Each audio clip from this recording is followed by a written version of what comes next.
He's mad because LC picked support. What? Like, support picked LC. What? Yeah, and then he picked offlane Nyx. Like, bro? You fucking kill sealer? Yeah. I'll give you a nice kiss on the mouth, come here. Interesting. Oh,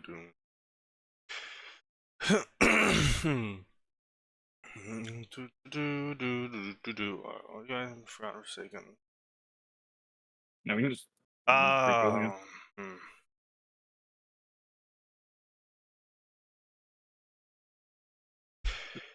Yeah, oh god, yeah, Forgotten Forsaken. That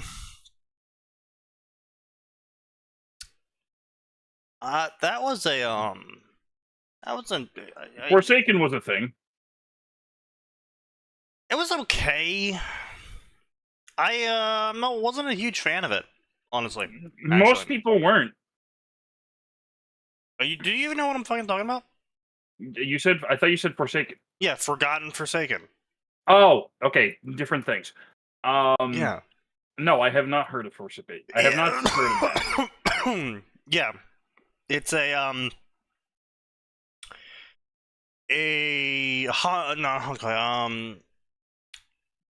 Contai. Yeah, it's a Contai story. The ship girls. Yep. Where Taylor reincarnates ? Why is there a question mark there? Because of everything involved. Taylor somehow ends up as a ship girl. However, she ends up as a abyssal ship girl.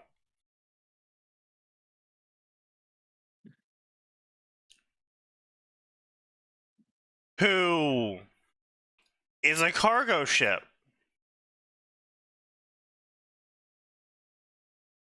And because she's an actual person, that means she's a princess. And for some reason, everyone thinks a random cargo ship that doesn't look like any of their other cargo ships, that has a special everything about it, because she incarnated as the beached hull that was in Brockton Bay of a giant cargo ship that was beached. So, like, she can't travel through the ocean well, and that was, like, true for, like, a really long time. And, like, it was all of this shit, right? Cancol is weird. I only just follow it for funny Essex. Yeah.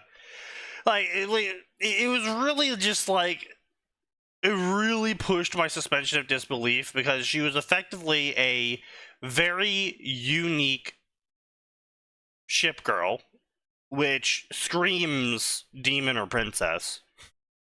The author themselves didn't understand demons or princesses and why they are what they are and what they do. I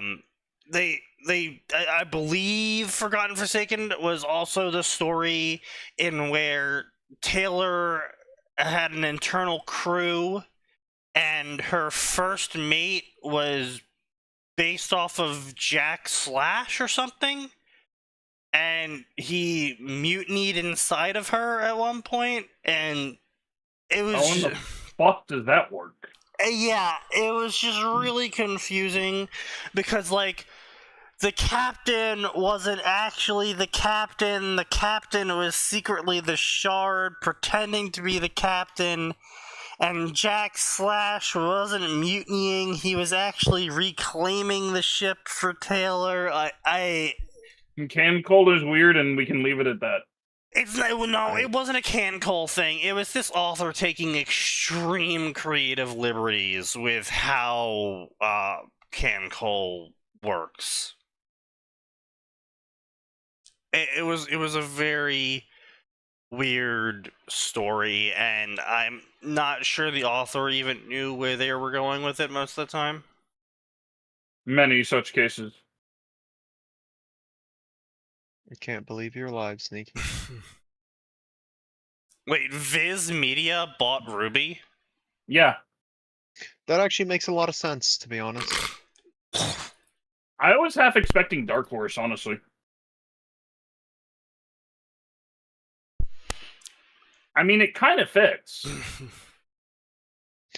It's probably best that it didn't go to Dark Horse. Why? Well, I mean, if Ruby goes to Viz Media, that basically it's like going to the graveyard. It's getting put to rest. They're Honestly, I mean, Rooster Teeth wasn't much better. That's for the best. yeah. At this point. Yeah. Let it Also, die. with Viz having control of it, maybe it'll see a revival in 10 years, and people can forget. Wait, Forgotten How- Forsaken is still going?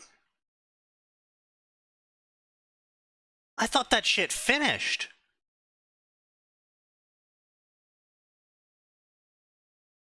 Yeah, I stopped reading the story at some point myself. I think it was the point where everyone realized she was like.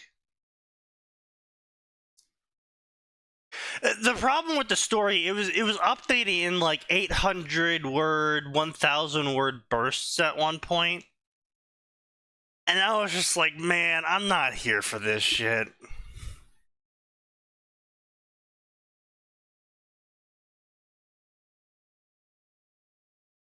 Over 100k words of dealing with a conceptual fight between Taylor and the Abyss. Oh, Jesus Christ, of course there was.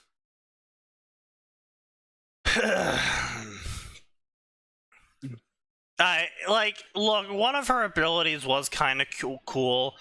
She had the ability to do this like self-sacrifice play where she causes mutiny to occur and a giant AoE around her on all of the other ship girls.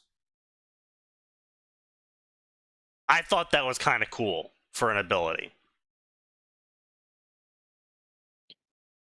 And it's not targetable. It's just every ship girl around her, no matter what, got hit by it. And everyone starts mutinying. Like, that was kind of cool. Most chapters are 6 to 10k words now. Yeah, like I said, like there was like the author's grammar was fucking awful as well at the start. It was so bad at the start. Oh god, it was just so fucking horrible. Like, it wasn't that bad. It was readable, but it was like barely readable. Their grammar was pretty fucking awful.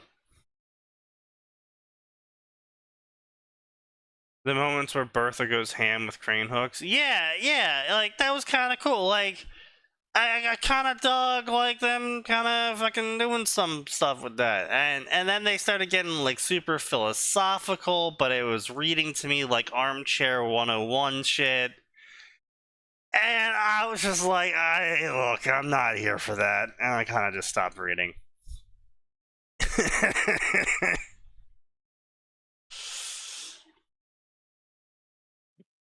But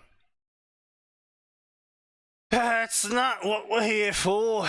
We are here to talk about other fanfics right now, because Forgotten Forsaken. We're here to talk about other fanfics in it. Yeah, in it. It's Tuesday. No, it's Friday, innit? It's Friday, mate. Mate. Yeah, you nailed it, Sign. Little did Sign Hey, know, governor. I was actually within 100 miles of his location. Really? Yeah, I was in Kansas City. That is not within 100 miles of my location. It's close enough.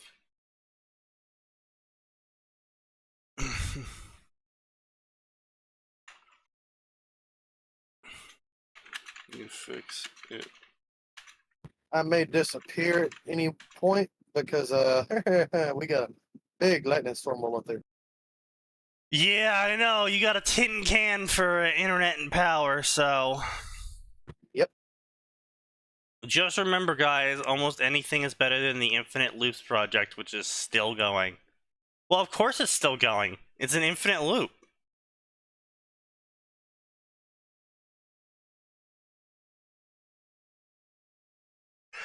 But yeah, fair enough. Yeah, fair enough. It's yeah.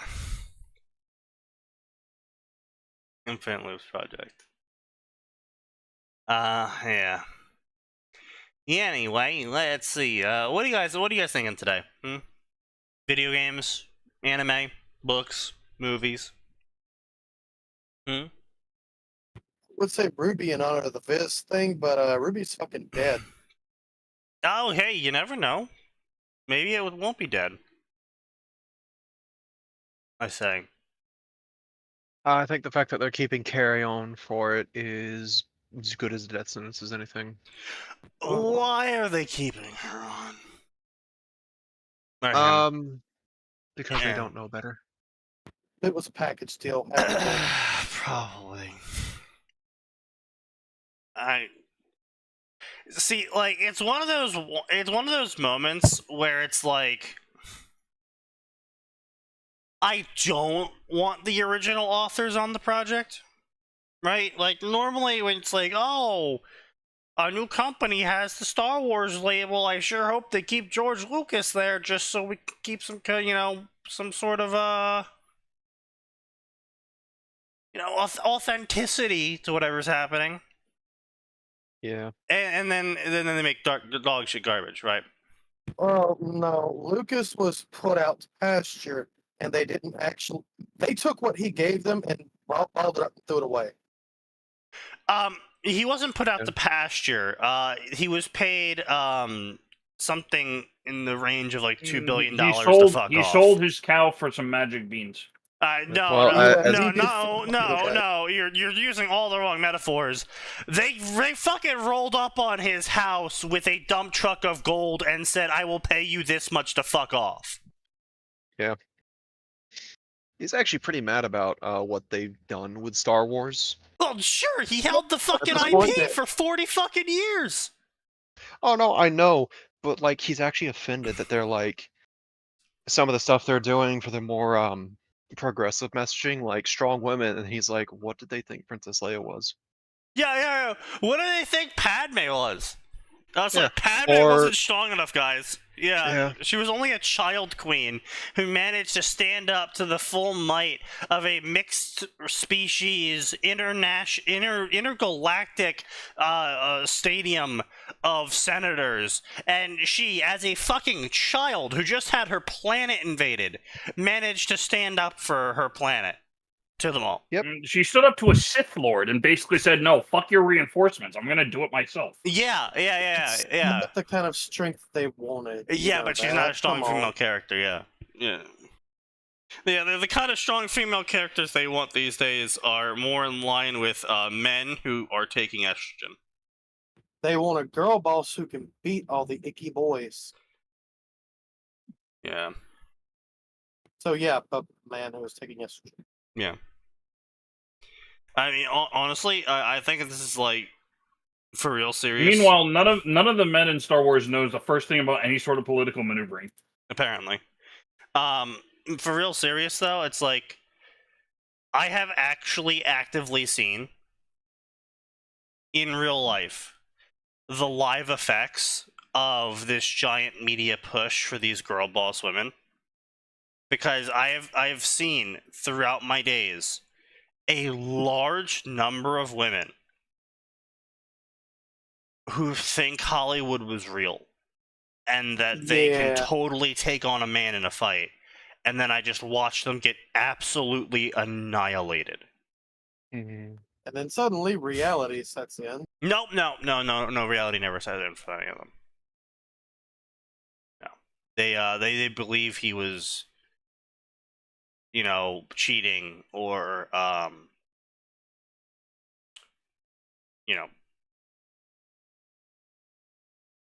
it's not fair because they're also not supposed to hit women, stuff like that, Yes, you're not supposed to hit women even when So women standard hit you. behavior of just making excuses and shit. Yes. Yeah, they're still a girl boss, but like, the wind caught them at a bad time. It was just they were just having a bad hair day or something. Yeah.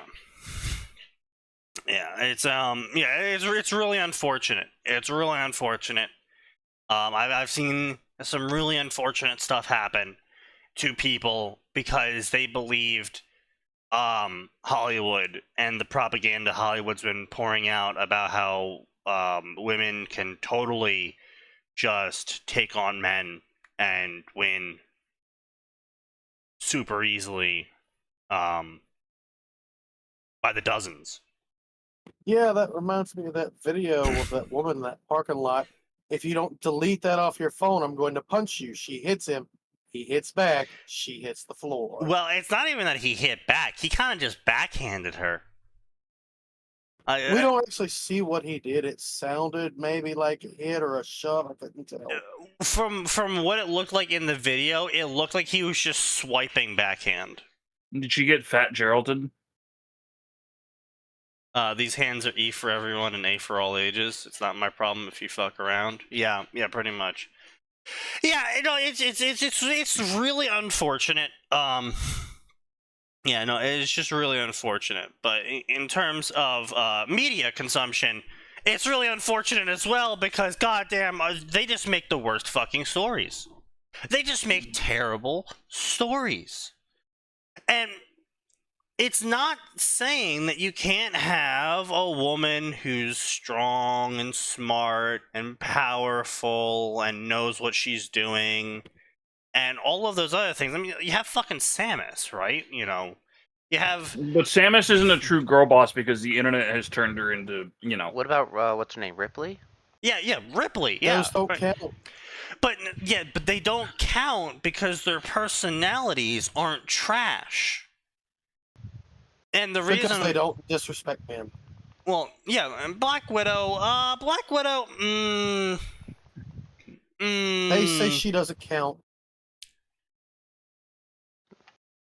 because she uses sex most of the time.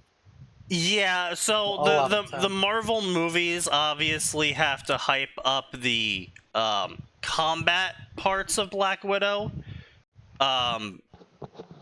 While in reality, a majority of the successes that Black Widow sees are rated A. 18. Rated NC-17. Yeah. So, yeah, that's another thing. So yeah, she's not counted as a girl boss either. And it just makes for really dog shit media. These air quotes girl bosses, because what it is at the end of the day is that the woman, because it almost always is a woman, who is creating this character, is just creating their self-insert OC. And as we see time and time again, authors who make self-insert OCs are, for the most part, completely blind to why people don't like them. And this is not a shot at you, Zine. I'm saying for I'm saying for the most part, because we've seen a lot of self-insert OCs on this fic, and this podcast. They always I know suck. why people don't like mine, even if they don't suck. It's disagreement in politics 9 times out of 10. Yeah. Well, it's not just that. It's that they're writing, as Lego showed, they are writing their little personal fantasy story where their garbage personality, despite existing, is just ignored and circumvented around or highlighted as powerful in the story. Like, because it's a self-insert OC main character by the female author, she is willfully blind to her own flaws, and if she does see flaws in her character, they are not flaws, they are powerful attributes. That, yes. And so when they go out and they produce that media and they publish it in the game, in the movie, TV show, they don't understand why people don't like the character. And then they get especially offended about it because, not because they wrote it and it's like, oh, it's my baby, don't attack my baby. It's me, you're attacking me because the character is based on me. And you all say you don't like the character, which means you don't like me. You're sexist, you're phobic, what? Yeah, blah, blah, blah. Yeah, exactly. And Whereas you get men doing it, and they'll turn around and go, yeah, this character is extremely flawed. These are character traits and they are flaws. And yet, having them there makes it a more compelling story. yeah, exactly. And you know, it's so I'm helping a friend out, right? He's trying to publish a story. And I was explaining to him at one point that there's a lot of things that these new age writers just totally fuck up. And one of them, back. and to tie Ruby into this, one of them is genre-itis, Ooh. where the writers think it's current year and genres are outdated, so I'm just going to have every genre be part of my story. When What stupidity have I missed, gentlemen? Viz Media bought Ruby. No, okay. Yeah, I knew that. Fucking idiocy. Genre-itis. I mean, it's really bad because Ruby suffered from this massively. They didn't know what genre they were trying to write for, because how you write an action series is way different than how you would write a romance or a drama series or a mystery. And that's not to say your mystery story can't have action in it, but it's not an action story.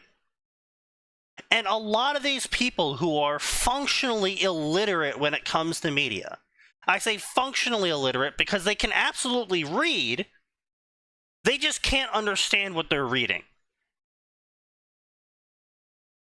So they don't understand what a genre is.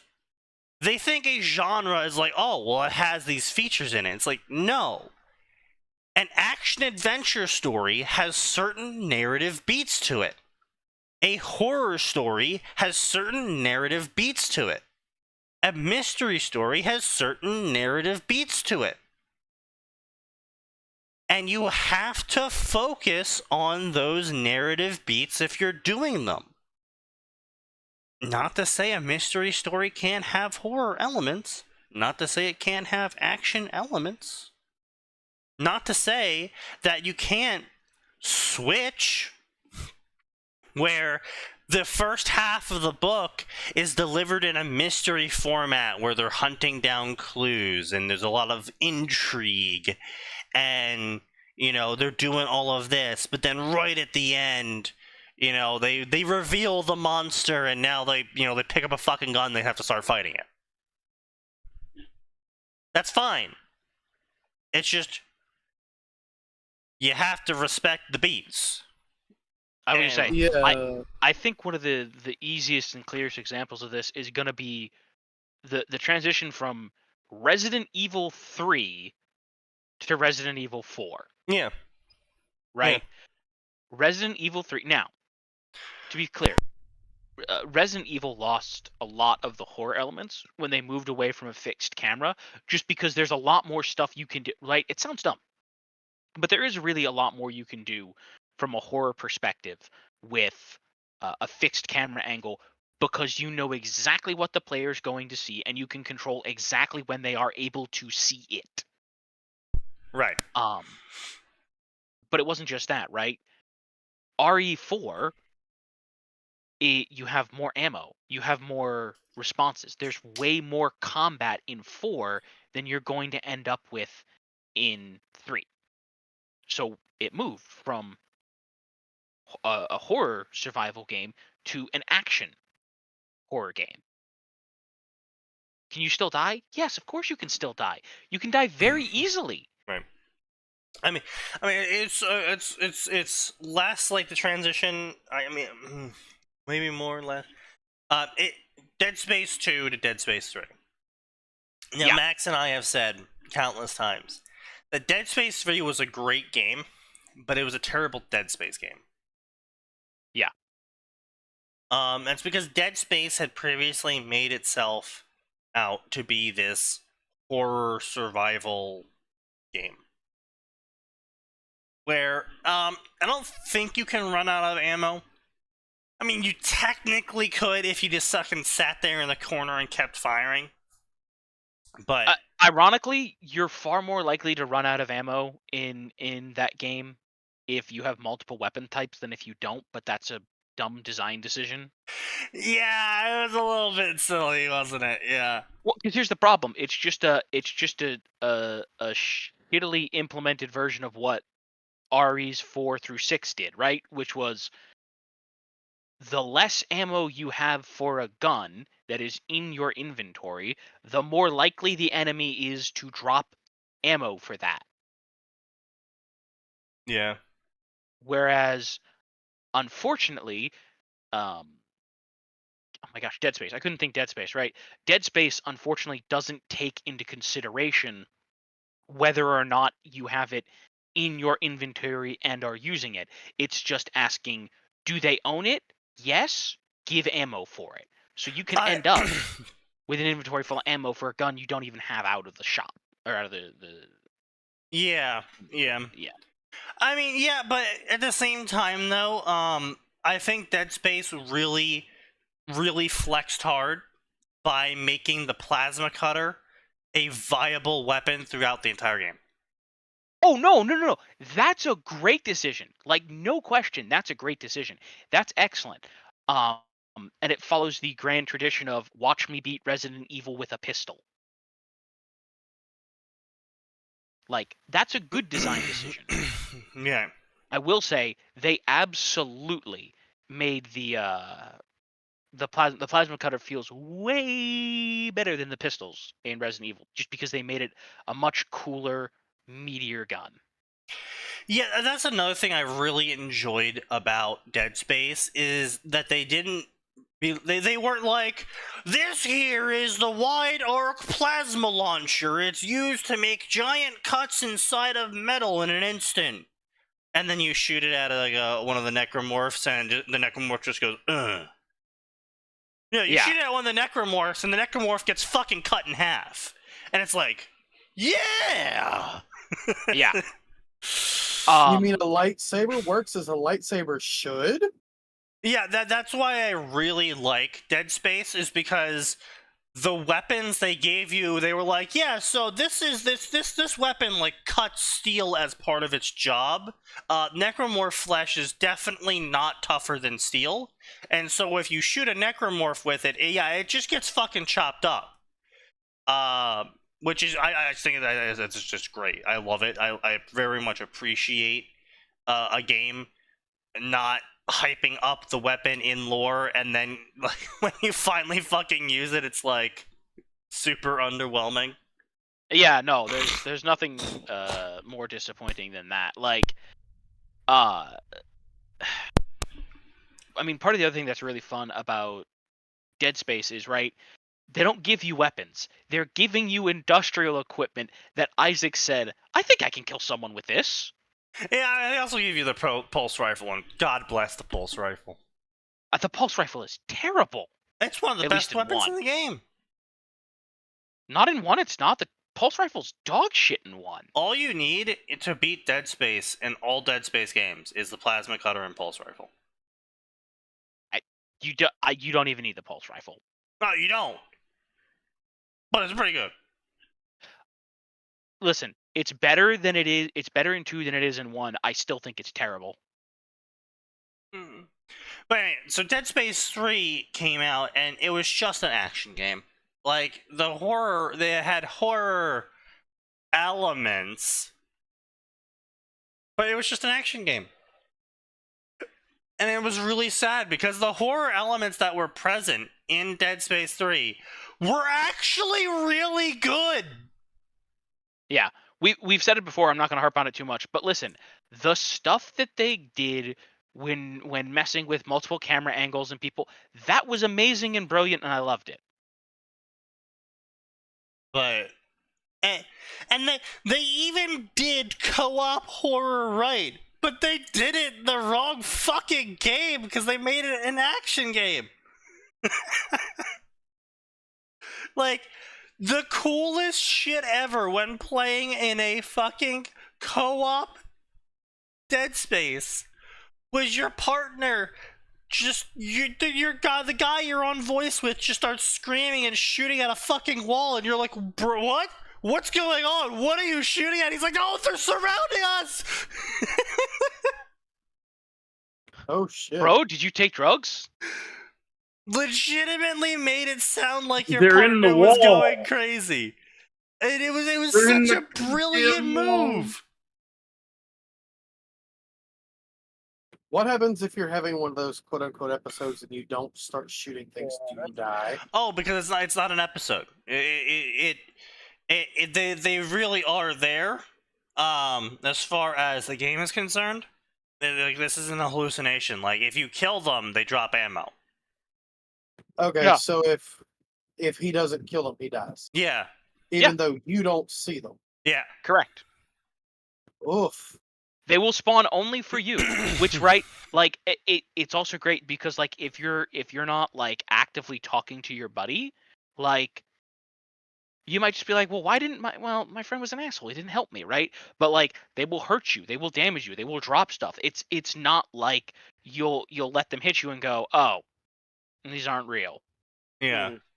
No, they're real. Yeah, they're real. Yeah. Oh no.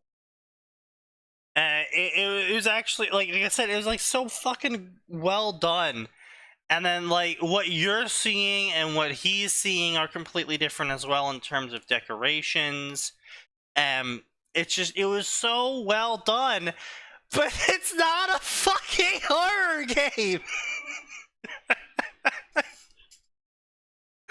It's like you know what it was? I think, honestly, at the end of the day, I think the team was just too big and wasn't communicating correctly. Because part of the team was fully on board with the horror. And the other part of the team was like, oh yeah, we just gotta make like a fucking running gun system, right? Okay. And totally forgot about the fucking horror. Yeah, well, I mean, sometimes you end up with things that are weirdly good for the game they're in, right? Like as an example, right, everybody knows Ravenholm. True, fair, yeah. Ravenholm is an amazing horror section. It never comes up again. I mean, it really doesn't need to. It kind of just is there, No. and it's great. You're right, it doesn't need to, but my point is, right, Ravenholm is look, it's not some kind of horror masterclass. But if you wanted to point someone to examples of how to build tension, how to make things feel freaky, how to do environmental storytelling, all that stuff, you could do a lot worse than Ravenholm. Yeah. Well, again, I think the issue here is that Half-Life isn't a horror story. Like I said, you can have an action story and put horror elements into it at times, and that works perfectly fine. Like I said, Dead Space 3 was an action story that had horror elements that worked perfectly fine. But the problem is that Dead Space as a series is supposed to be a horror game, not a action series. So it undermined itself effectively. Yeah. Yeah.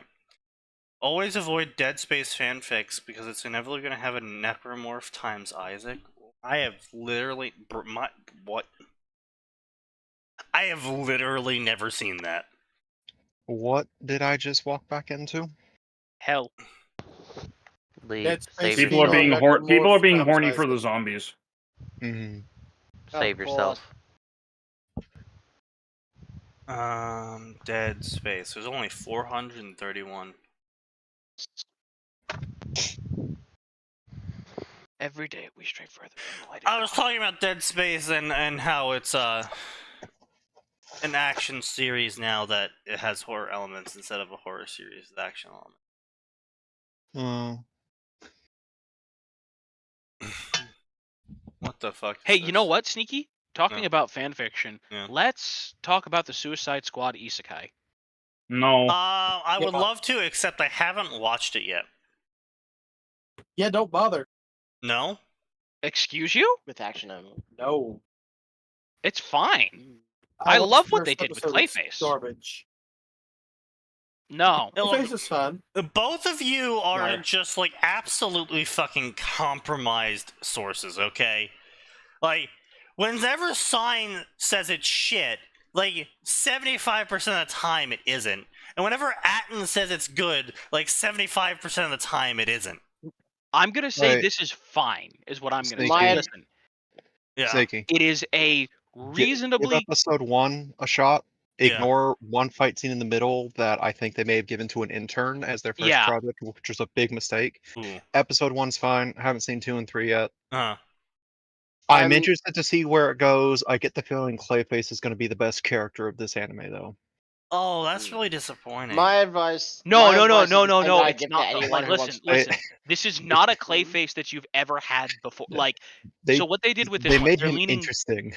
They're leaning What they super did. hard on the fact that the original Clayface, Basil Carlyle, was an actor, like an actual movie star. Right. So they're leaning super hard on that for this one because the Clayface that we've got here is a dandy, dapper gentleman. Interesting.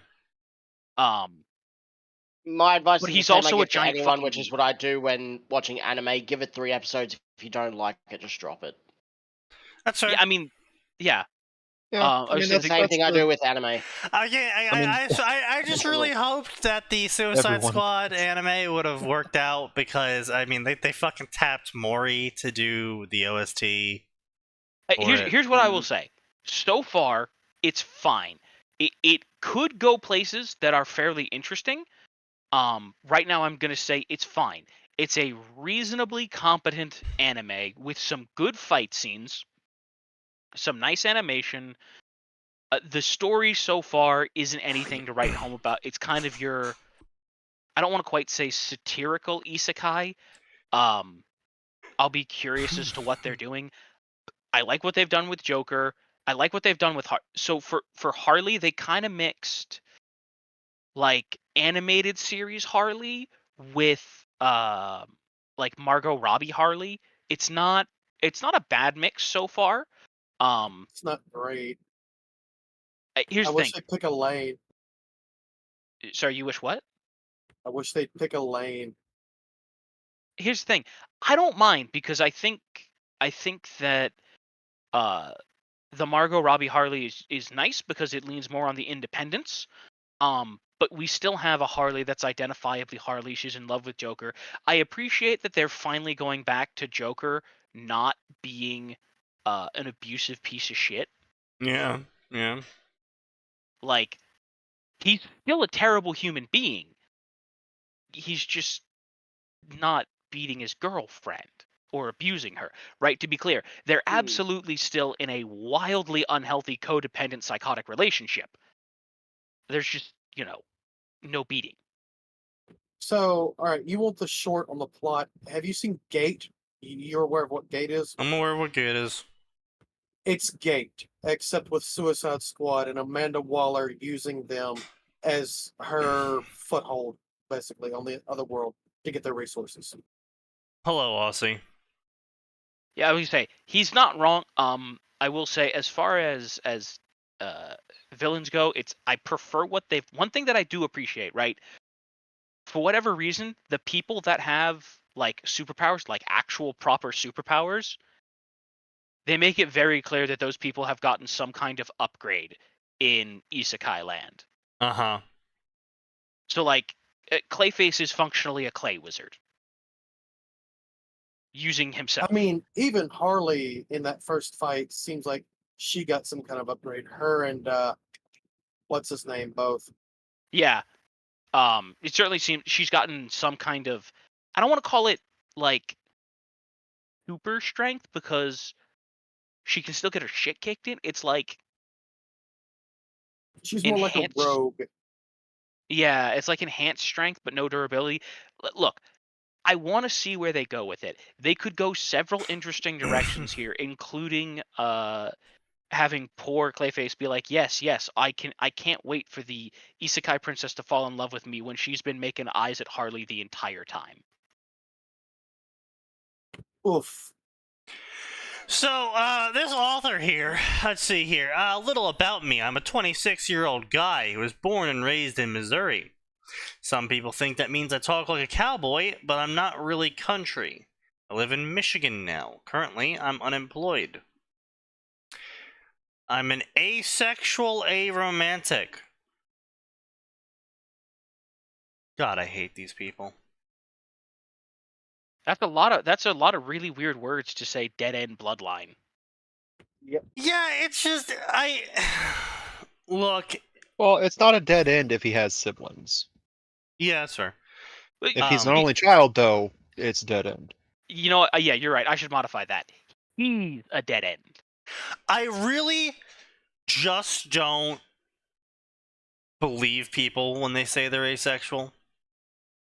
That's why I don't. You just haven't found somebody interested. Exactly. In you yet. I don't say I'm asexual. I'm not interested in sex like pretty much everyone around me is.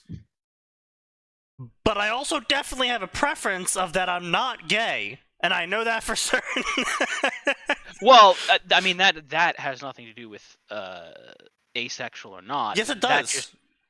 Asexual is literally deemed as a sexuality by these group of people. So, you know, you're gay, you're straight, or you're asexual according to them. I see what you're saying. Yeah. No, I would say, right, we know for a fact that at points in Sneaky's past, Sneaky was, like pretty much all teenagers, decidedly interested in girls. sex. Yes. And Yeah. girls, specifically in the case of Sneaky. Again, like most normal teenagers. Yeah.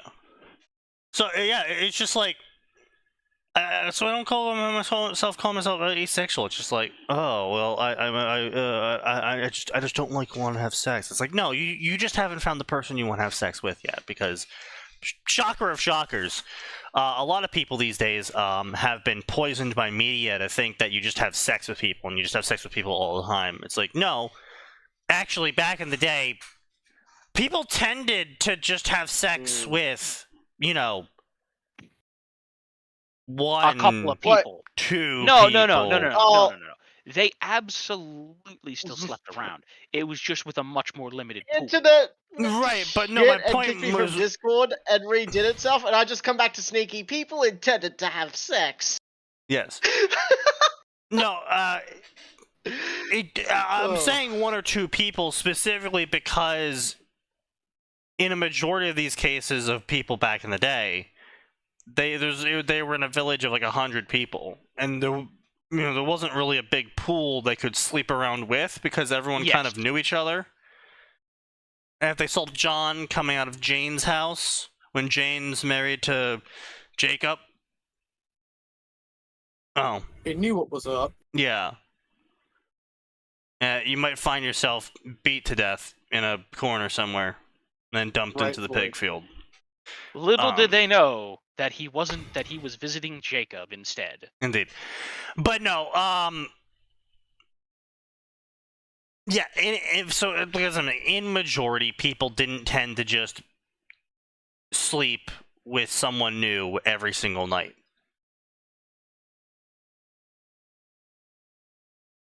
That's happening now in cities, modern day. Well, Yeah, yeah, no, that happens when you have infinite supply at your fingertips. Yes, I'm aware. But my point being is that has poisoned people to think that, if I don't feel an overwhelming lust 24/7, that must mean I'm asexual. It's like, no. It just means you're looking for one person. Congratulations, you have something that most people don't. It's called self-control. Congratulations. Please continue to exercise it. Yeah, right. But yeah, like I see, and I hate these aromantic people too. I fucking despise aromantic people. And yes, I'm a little bit biased because of my history with aromantic people, But I fucking hate aromantic people because they're like, oh, well, I want, like, you know, the boyfriend-girlfriend thing, except I don't want any sex to ever occur. That's not a romantic. No. They don't want a best friend out of it. They want someone to romance them. They want to go out on dates and do all of the boyfriend-girlfriend stuff, but no sex. But never put out. Yes. But you're getting the romance. That means it is in fact romantic. God Yes. damn it, that hurts my brain. Yes. Hence why I have a loathing for them. Huh. And yes, Max, that is why we broke up.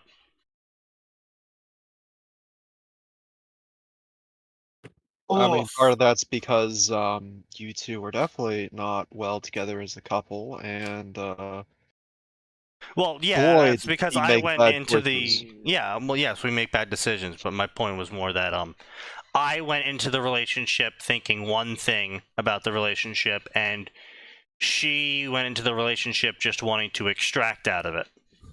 Many such cases. Yeah. All right. My internet's so shit. I'm just getting bits and pieces of sneaky story time. So I think I'm gonna head Rip. out. Rip, Aussie. Bye-bye. Yeah. Bye bye. Good night. Anyway, which might surprise a lot of you people, considering I write romance. Also, that's the other thing. Fucking Faceless has a bunch of girls on him, and he plays porn games with them. And he's like, oh, well, I'm asexual aromantic. It's like, bro, don't pull that shit here. Brother, when you start playing H games, you don't get to say that. Yeah. I'm playing them for the plot, I promise. Yeah. That's what he says. Yeah, whatever, Hans. Yeah. That's what he says. I'm sorry. If you're playing H games and they aren't such titles as Love or Fate Stay Night or something, I don't think you're playing for the plot. Yeah, Actually, I will on top plug, of that, he is Corrupted Kingdoms. actively playing them with the girls. Like, it's not like he plays them and he has a bunch of girls around him. No, they literally are like player 2 in the game, or they're just sitting there watching him play it with him. Yeah, sure, And whatever. wait, Okay, physically listen, with him? man. Yes, physically with him. In his room. In his bed. They are willing to overlook what many people would consider a flaw. It feels like he's leading them on, just the short amount you Yeah. described here. Yes, This he does. Whether he stupid means to or not. Yes, he does so frequently. This dense motherfucker! Yes. I don't even think. No, it's I dense, don't think but he's dense, brother. I don't No, think he is fully aware. he just doesn't want to bang any of them, and he's decided he's going to lead them on anyways. Yes. Well, That's pretty fucked up. Yes. that's fucked up. Well, you see, he's Mexican, so he was beat by his mother, and so he fears ever raising words against a girl and telling her no. Well, La Chancla's I'm not even going to touch Message is that. Instead, just what I'm going to say is, hey, Nose, yeah. how's the Fire Emblem H game going? I haven't actually played any of it yet. Then what on earth did I pay you for? You didn't fucking pay me for that shit. You didn't even pay me. No, but you are supposed to report back. It's something I enjoy, but never really want to experience personally. I enjoy romance, but I don't want to experience it. What? Are you retarded? That's. I don't. Though What I kind of admit I only have that apply to humans.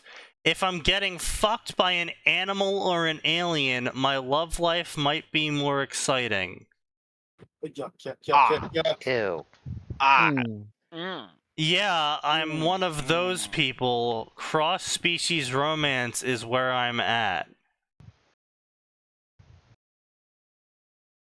And I usually write male human times Xeno. Commissar? Commissar! This one, right here, Commissar! Yeah, Commissar indeed, yeah. Also, I'm Christian. No, you're not. Now, No, you're These not. would not be. Listen, No, you're really not. you No. you shouldn't be airing this. Period. No. Good sir. Bro, or what? it gets worse because bro is literally out here like, where to find me? I'm just gonna dox myself on every single platform. Oh my god. Just hit him with the nah, bro. I tried being Muslim. You're certainly not Christian then. Ooh, You are so Sneaky, not Christian. Sneaky, let's go ahead and make sure that the rest of this isn't going to get a Twitch ban, shall we? I think we're fine. I tried being Muslim during my senior year in college. You know, I actually just saw an hour-long documentary by Aiden Paladin. Great documentary. About how college, no matter what your field is, just makes you a far leftist. And stupid. sounds right, because college. Yeah. I mean, listen, there are 3 people in this chat that are proof against that, but... Well, counterpoint. Programming. Exceptions exist. Yeah, counterpoint exceptions exist, my dude. Yeah, I know. Like it's that one thing that's hard to get certain people of certain political spectrums to understand is that no, that is not the hard rule. That is the exception to the rule. Yeah, it's like I took an Islam class, right, in college, because I was like, I want to learn more about it, right? I thought it was a general religions course that covered each one. Oh no, there was a general religions course, and I passed that, and then I went on to take the Islam class, right, or Arabic or whatever they called it.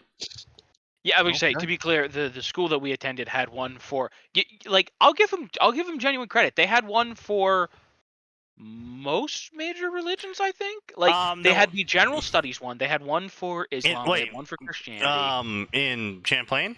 Yeah. No, they didn't have one for Christianity or Judaism. I could have sworn they had a Christianity No, one. I know they didn't have Judaism, but yeah, dude, it was Buddhism. It was Buddhism, Islam, and what's that other Hindu, one? right? Hindu. Yeah, that's what it was. Yeah. I swear they had a Christianity one, but anyway. But yeah, I dropped out of that class actually within the first week, because the teacher demanded that we open the class by saying the prayer, and wouldn't start the class in the first place unless everyone greeted him with a salam alaikum or whatever the fuck that is. Was this at Champlain? Oh, Yeah, it was at no. Champlain. Yeah. Oh, fucking course it was. And I was like, okay, yeah, hey buddy, I'm here to learn about Islam. I'm not here to be converted to Islam. I realize I'm learning a lot about Islam. Yeah, I realize I'm learning a lot about Islam just by this interaction, but Was this guy? Was he Muslim? he was white. He was an apologist. A convert. Yeah, he was a convert apologist. Yeah. So yeah, that's why I pieced out on that one.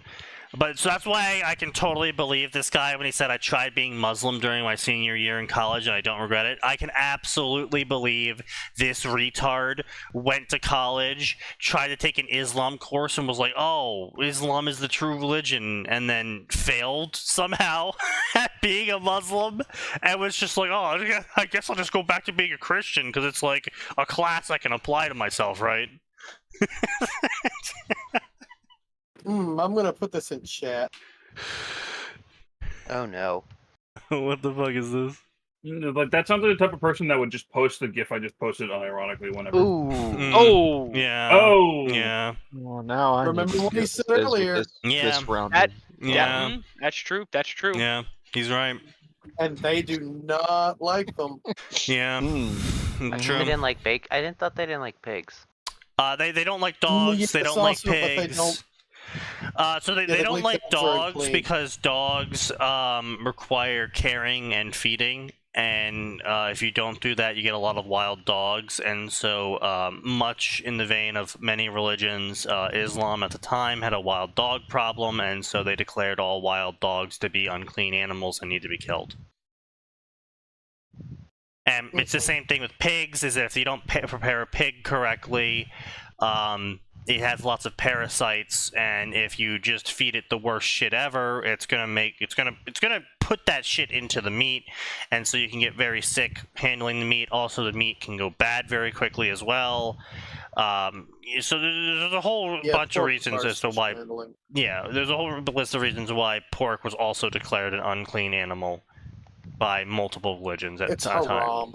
Well, no, even in Judaism, and Yeah. for a time, even Christianity declared you can't eat pig because Yeah. a lot of people Yeah, were getting that's sick because eating of that pig. area. Yeah. Yeah, and then Spain was just like, no, Lamau.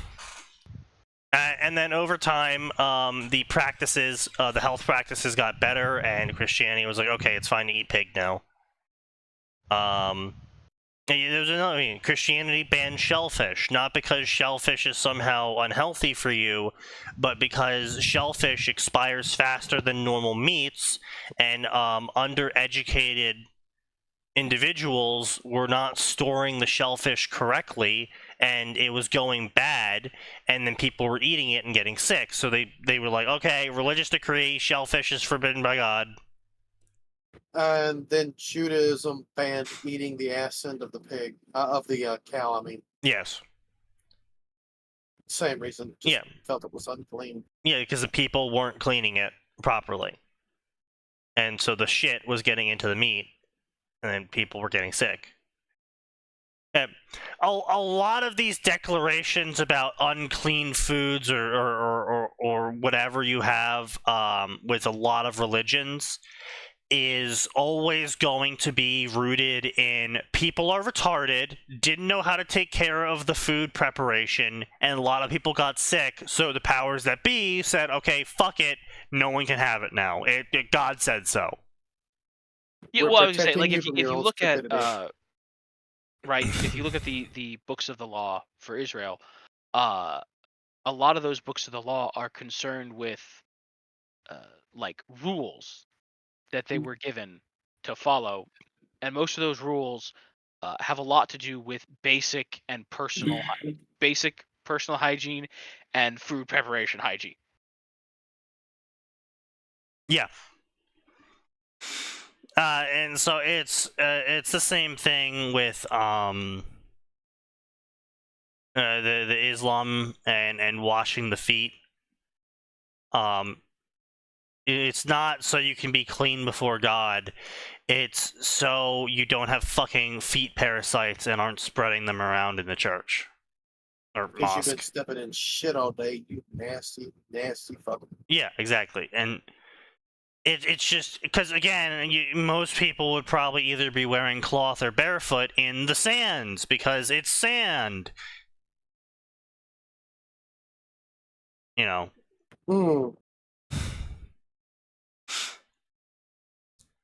But yes, also you are correct, Tension. That is exactly what would happen in 99% of cases.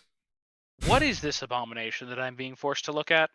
Male Ruby times male Naruto. Woo. You know, Excuse I think it's incredibly depressing that we have to specify that Naruto has retained maleness. A little That bit. is fair. But sad. yeah, so That male Ruby just does not look good. I mean, to be clear, like I think it's probably what she would end up looking like. That doesn't Not mean even I remotely. like it. And I don't like it at all. but anyway, let's see here. Let's see. I felt it was a good way to expand my knowledge of the divine. Again, it's a very weird way to call yourself a Christian and then to reject Christianity and try and be a Muslim, and then you go back to Christianity after you failed, air quotes, at being a Muslim. Alright, And you know what? then you claim you're expanding your knowledge of the divine when the Bible was supposed to be the last words of the divine. Yeah. Sneaky, I'm beginning to get the suspicion that he's not Christian, he's Catholic, because this is just smacking of the same wordage that your stepmom used. Yeah, When you're like, hey, why the fuck are there symbols of Solomon on rocks in the front yard? yeah. Now, speaking of which, I sent those symbols over to some guy that reads Sanskrit, and we're gonna see what he says. Oh Oh, god. no. Also, yes, you're right. This does stink of a Catholic. Those filthy reprobate heretics. Indeed. Yes, it is time to post the funny. Yeah, listen. The Catholics are wrong. They're heretics, and I'll happily debate them. I'm more comfortable being a Christian now than I was before trying to be a Muslim. What happened? I get the feeling that they realize they probably would not have survived in an Islamic run state. Yeah, probably. Most people that simp for the Islam states probably wouldn't. Yeah. It's just, I don't know, I just find it very weird. There's very few religions out there. I mean, Hinduism sort of does. There's very few religions out there that are okay with you believing that another Jumping religion. around. Yeah. Shintoism sort of is as well. Shintoism's not actually a religion, though. Sort It's of honoring is. your ancestors. It's not a religion. It has rituals. It has It does. ceremonies. It has locations of honor. Here's It's the a thing. religion. It's quite It has literally a specific belief system. It has a set of rituals. It gives you instruction on what to do and how to perform. It's a religion. In the same way that a militant atheist is following a religion. true. Yes. Well, I guess. Yeah, I always thought that. I will never get over the fact that I had a teacher at Champlain who demanded I write a paper. Only me, because I disagree with her. Well, me and the trans person disagree with her, but Oh. yeah, it was literally the fucking stone toss meme of the guy pulling on the rope and then being like, wait, who the fuck's my ally? Would I have met that yes. person? I feel like I didn't. But, It was the male to female one. Do you have any idea how little that narrows it down? Actually, as far as I was aware, there was only one, so That should narrow it down quite a lot, actually. yeah. They were a grade higher than you, so That's probably why I never met them. yeah. But anyway, yeah, it was a really weird moment of like we looked at each other, we're like, we both hate each other, right? Yeah. But she's definitely wrong, right? Yeah. Okay. Listen, I hate you, and you hate me. But fuck her. Yeah. But yeah, You guys hated her more than you hated each other. effectively. In that moment, yes. Yeah, she tried to force us to write a paper about why atheism is a religion, when atheism itself isn't a religion. It's the people who adhere to it like a religion that make it a religion, as you know, Atin said, militant atheism. Where it actually starts to get like this fucking divinity to it. But just atheism of I'm not interested in religion and I don't want to participate in religion. Right, and an important part of that is I'm not going to tell anybody unless I'm specifically inquired about. Yeah. I'm just gonna not participate. But yeah, so she's like, that you explain why that version of atheism is a religion. I'm just like, yeah, my religion of the glass is empty, there is nothing inside it.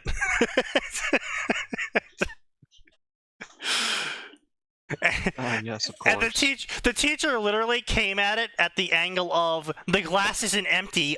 Technically there is air inside the glass. Lady, Look, I mean, as a you're not- flunked out engineer, you are wrong. The class is 2 sizes too big, you fucking Philistine. But yeah, no, I just was not enthused about that one. But yeah, a lot of Oh, I can religions tell. are not a lot of accepted, should I say, religions are not okay with you shopping around. Yeah, turns out the thing that proclaims they have the one answers. big truth, Yeah, and all of the answers, yeah, isn't a fan of you going elsewhere for those answers. yeah. Shocker of They're shockers. just like, what are you doing? Why are you going now, to I will this say, thing? as per my paper for my religions class, where I wrote that radio stations that featured certain brands of music were absolutely neo-religions. I'm right about that, by the way. But No, you are. I'm sorry? yeah, a radio station like that's like, this is 1029 rock, and all we play is rock, and you go inside the radio station, and it's like a bunch of photos of different people of the rock genre who showed up at the radio station at some point, or sent in a signed album, or etc. So they are considered saints.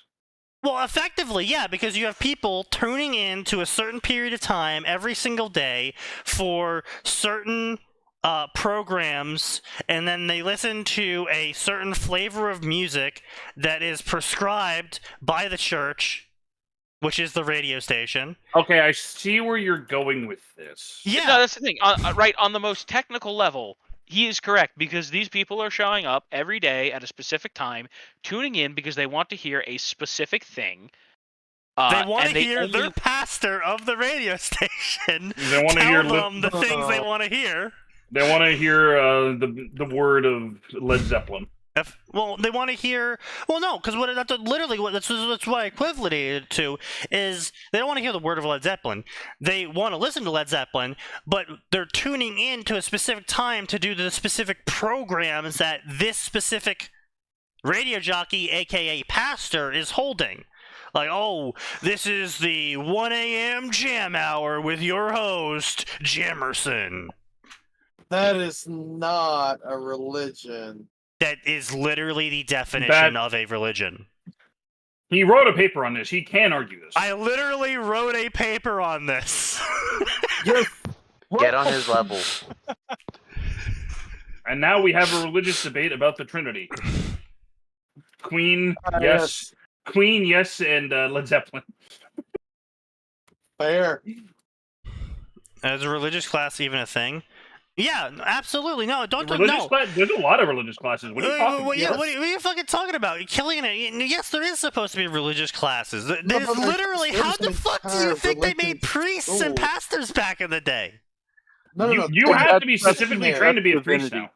now. No, religious studies or theology are entire fields. There's divinity studies, theology studies, sociology will cover religious studies in a lot of ways.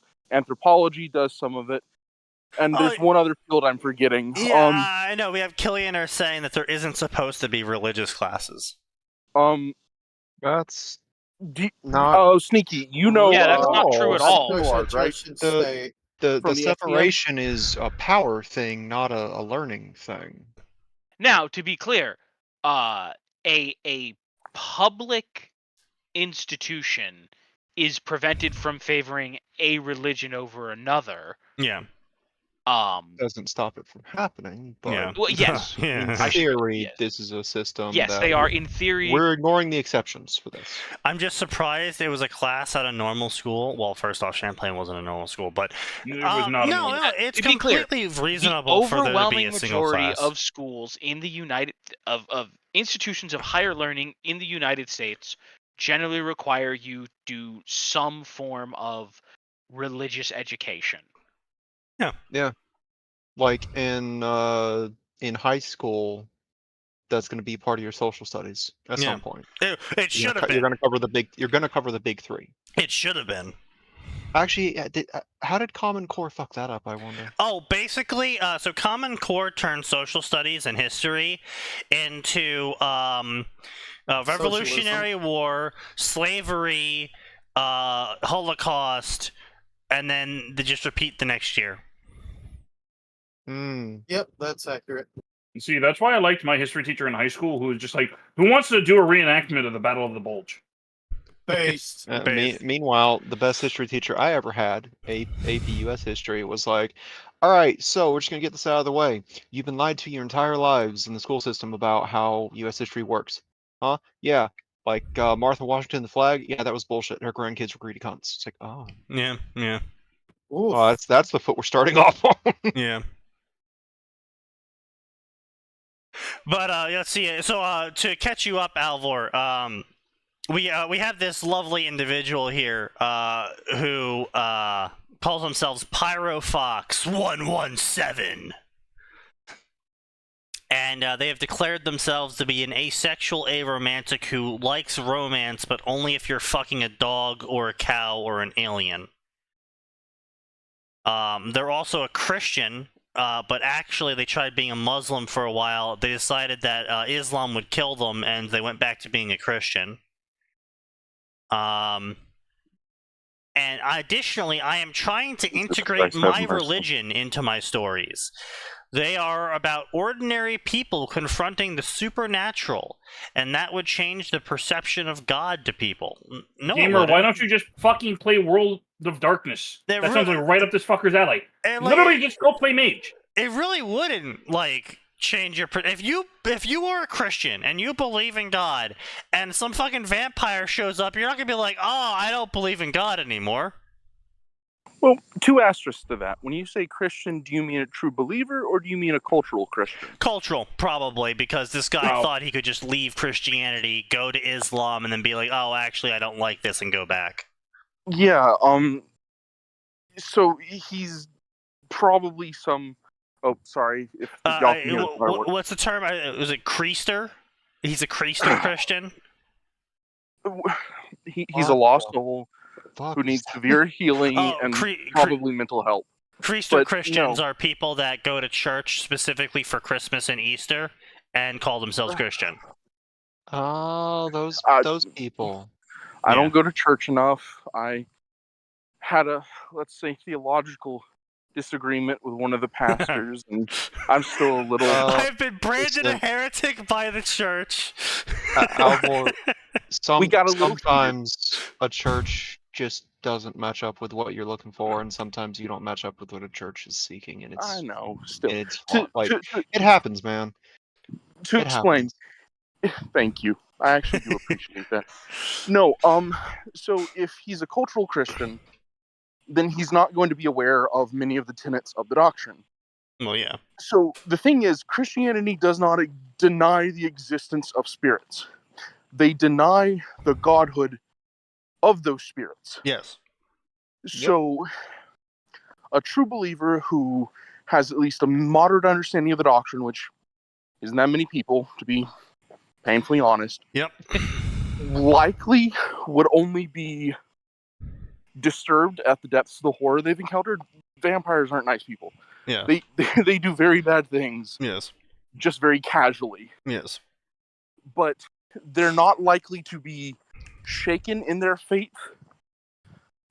And I imagine if it's someone who's a cultural Christian, I could see that, because that faith is so weak.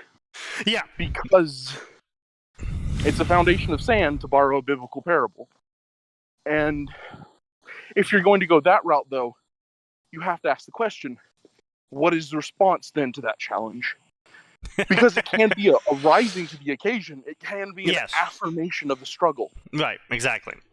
Yeah, I don't think that's what's going on here, because he's going on with, like, oh, I'm trying to integrate religion into my story because people are going to react to the supernatural, and I think that would really change their perception of God. And that's something I'm trying to put more into my stories now, and a lot of authors on this website seem to shy away from doing. A lot of authors on this website are fucking degenerate cunts who so my opinion is, if you wanna... Yeah. What was that? But don't use the side as a measuring bar. Yeah.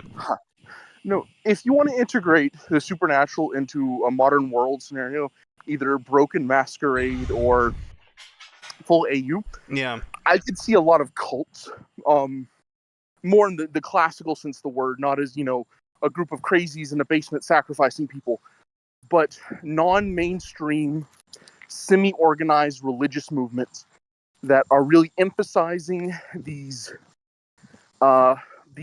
rituals and these closed practices. Right.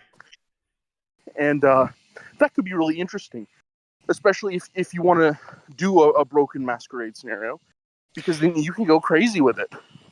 I do appreciate in Dresden that because a lot of these modern supernatural stories try and be like, oh, well, everything but God from Christian religion is real. But Dresden was like, oh, no, the priests, if they truly believe, those priests can absolutely lay some faith hammers on your ass. Oh, yeah. I'm good friends with one of them. Yeah. I would never throw a punch at him. Well, no, to be clear, he's specific friends as a with knight both of- a priest who can lay down a faith hammer and a literal Hammer. crusading paladin. Yeah. Yeah, that's a paladin. It's a paladin. To be clear, Max, there's Father Forthill who runs a local. It is actually technically a Catholic church. Yeah, no, I forgot about him. I just But remember I just remember the family man that he went to for a favor. Yes, Michael. John. I remember Carpenter. Michael. I forgot Michael about Carpenter, the that's what actual it was. paladin running a Catholic church. No. Michael is the paladin. The Oh. priest. The priest who lays the faith hammers is just the one who runs the Catholic Church. He's Okay. not a paladin. Either way, they're both people that even Dresden was like, I wouldn't want to fight them. Because they've got something on their side a lot stronger than anything I got. I remember that pretty clearly. I wish I could remember the name of the series, but there was a young adult, just genre fiction, urban fantasy series. Yeah. Female protagonist, obviously, but her whole thing was she was partially transformed into a vampire. Long story short.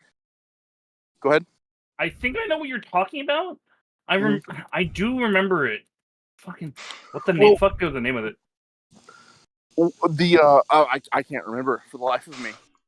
But I just distinctly recall there was a priest who is mentioned as being a former football player and is a very large guy, very beefy, and that's used a lampshade later on. The fact he takes the giant crucifix from the front of his church and just smacks it against a vampire. Yo, that's metal as fuck. That's metal as fuck, dude. My weapon is the cross. Like around your neck? No. As Jesus lifted. As Jesus intended. Yeah, the entire cross. It was actually a really tragic moment too, because he's an older guy and he does it in a moment of pure adrenaline, and I think it makes his heart give out. That makes sense, yeah. But it was a really cool moment, and I may be misremembering. No, he died because the group got slipped a roofie. The vampire that was actually coming after him went, oh crap, I can't fight these guys. So he grabbed the pizza delivery guy who was actually bringing them something to eat, because it's like 3 a.m. after this fight. They're exhausted and hungry. Drugged their pizza, and then just had the partially hypnotized delivery guy give the food to them. And that killed him, because he was old and it messed his heart up after exerting himself so much. So yeah. Right. But no, it was a really cool moment, and I liked it because it's the huge crucifix at the front of the church, and a lot of times can be very gaudy. But it was finally got used for its intended purposes, smiting the unclean. But I do think, like in the Dresden series, if the supernatural is real, if the devil is real, that means God is also real. And if God is real, he is so far beyond the enemy, no matter how great the enemy seems, that I think would genuinely cause an upswelling of faith. Yeah, probably. Honestly, I think that's where it differs at the end of the day. If it's one of those neo-modern stories that are like, Christianity is a lie, man. It's a giant joke. Only vampires and werewolves are real. and demons are also for some reason real, but there's still no god.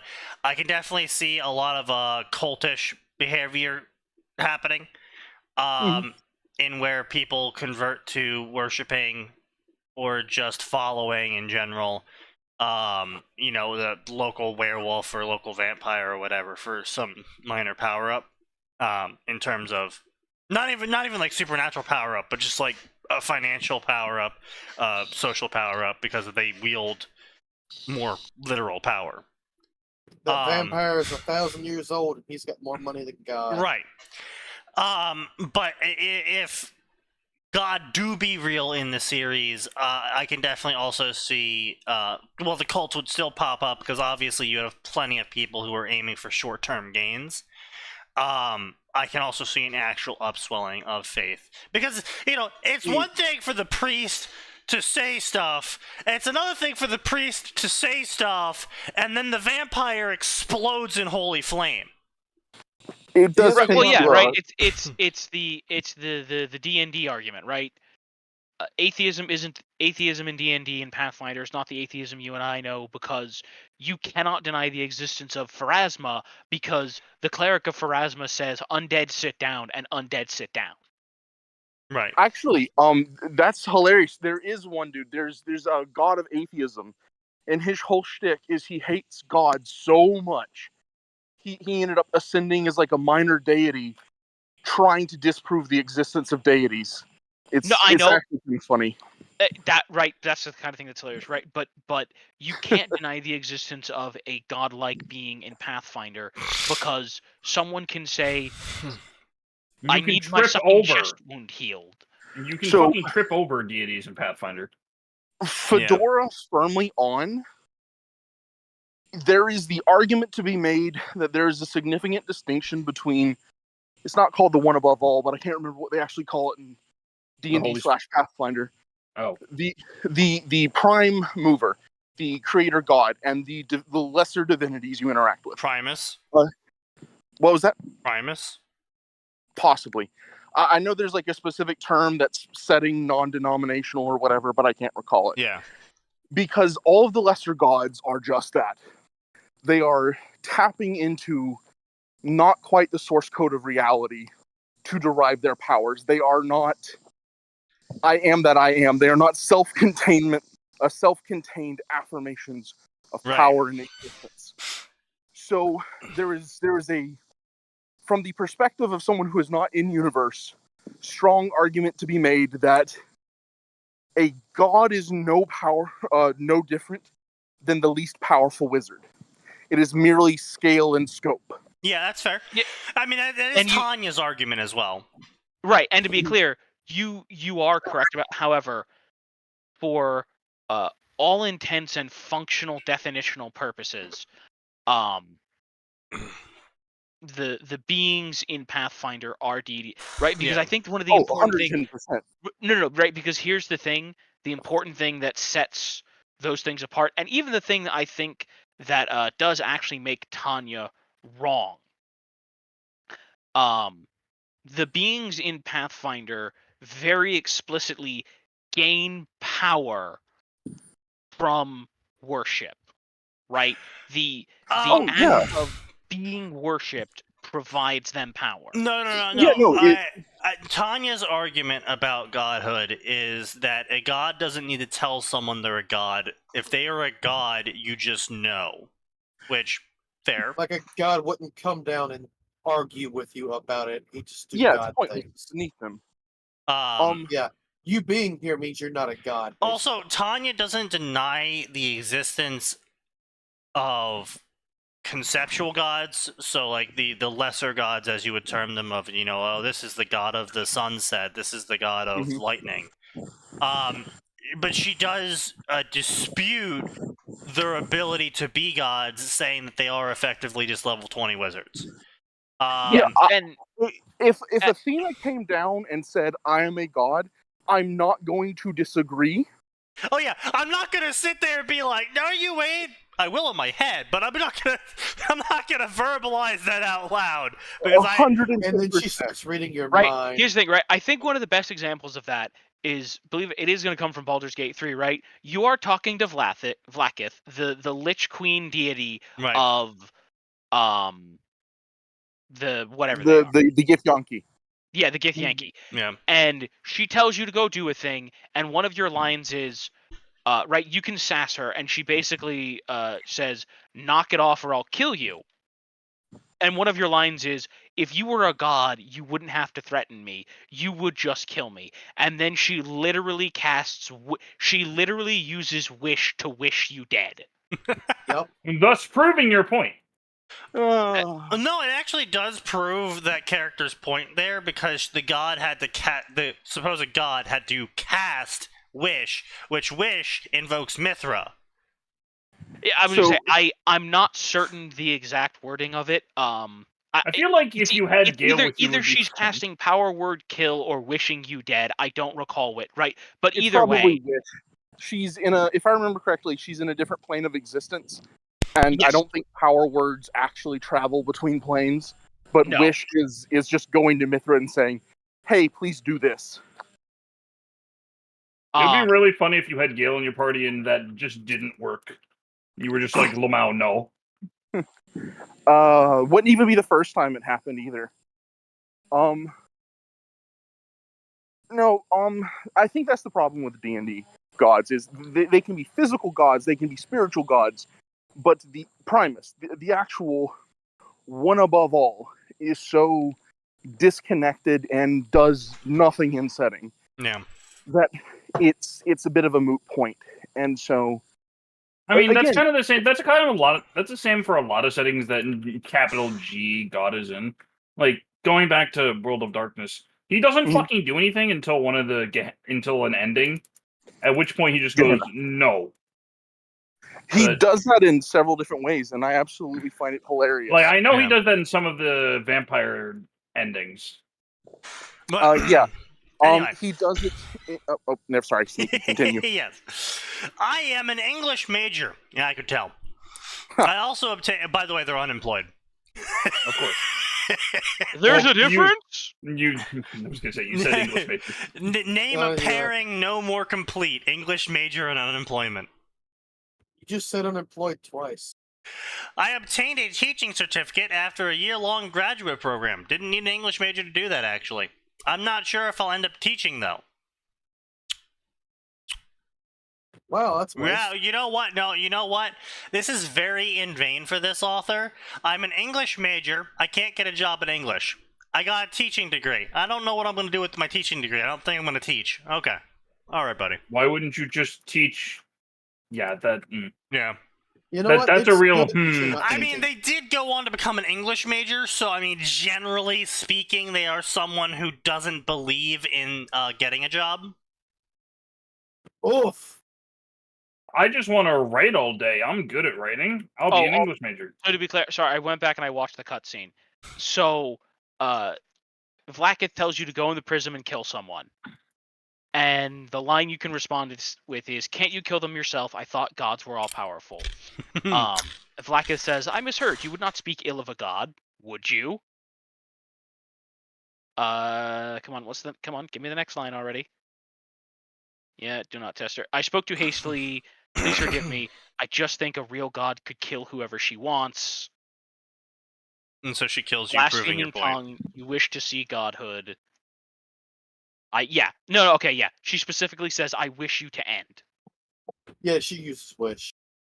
Like I said, I was 99% certain it was wish. I just wanted to make sure I was remembering Can't you right. just kill the person? Why do I have to do it for you? Fuck you, I'll kill you instead. I don't know, I think that kind of proves my point. Oh, I cast wish. Delete yourself.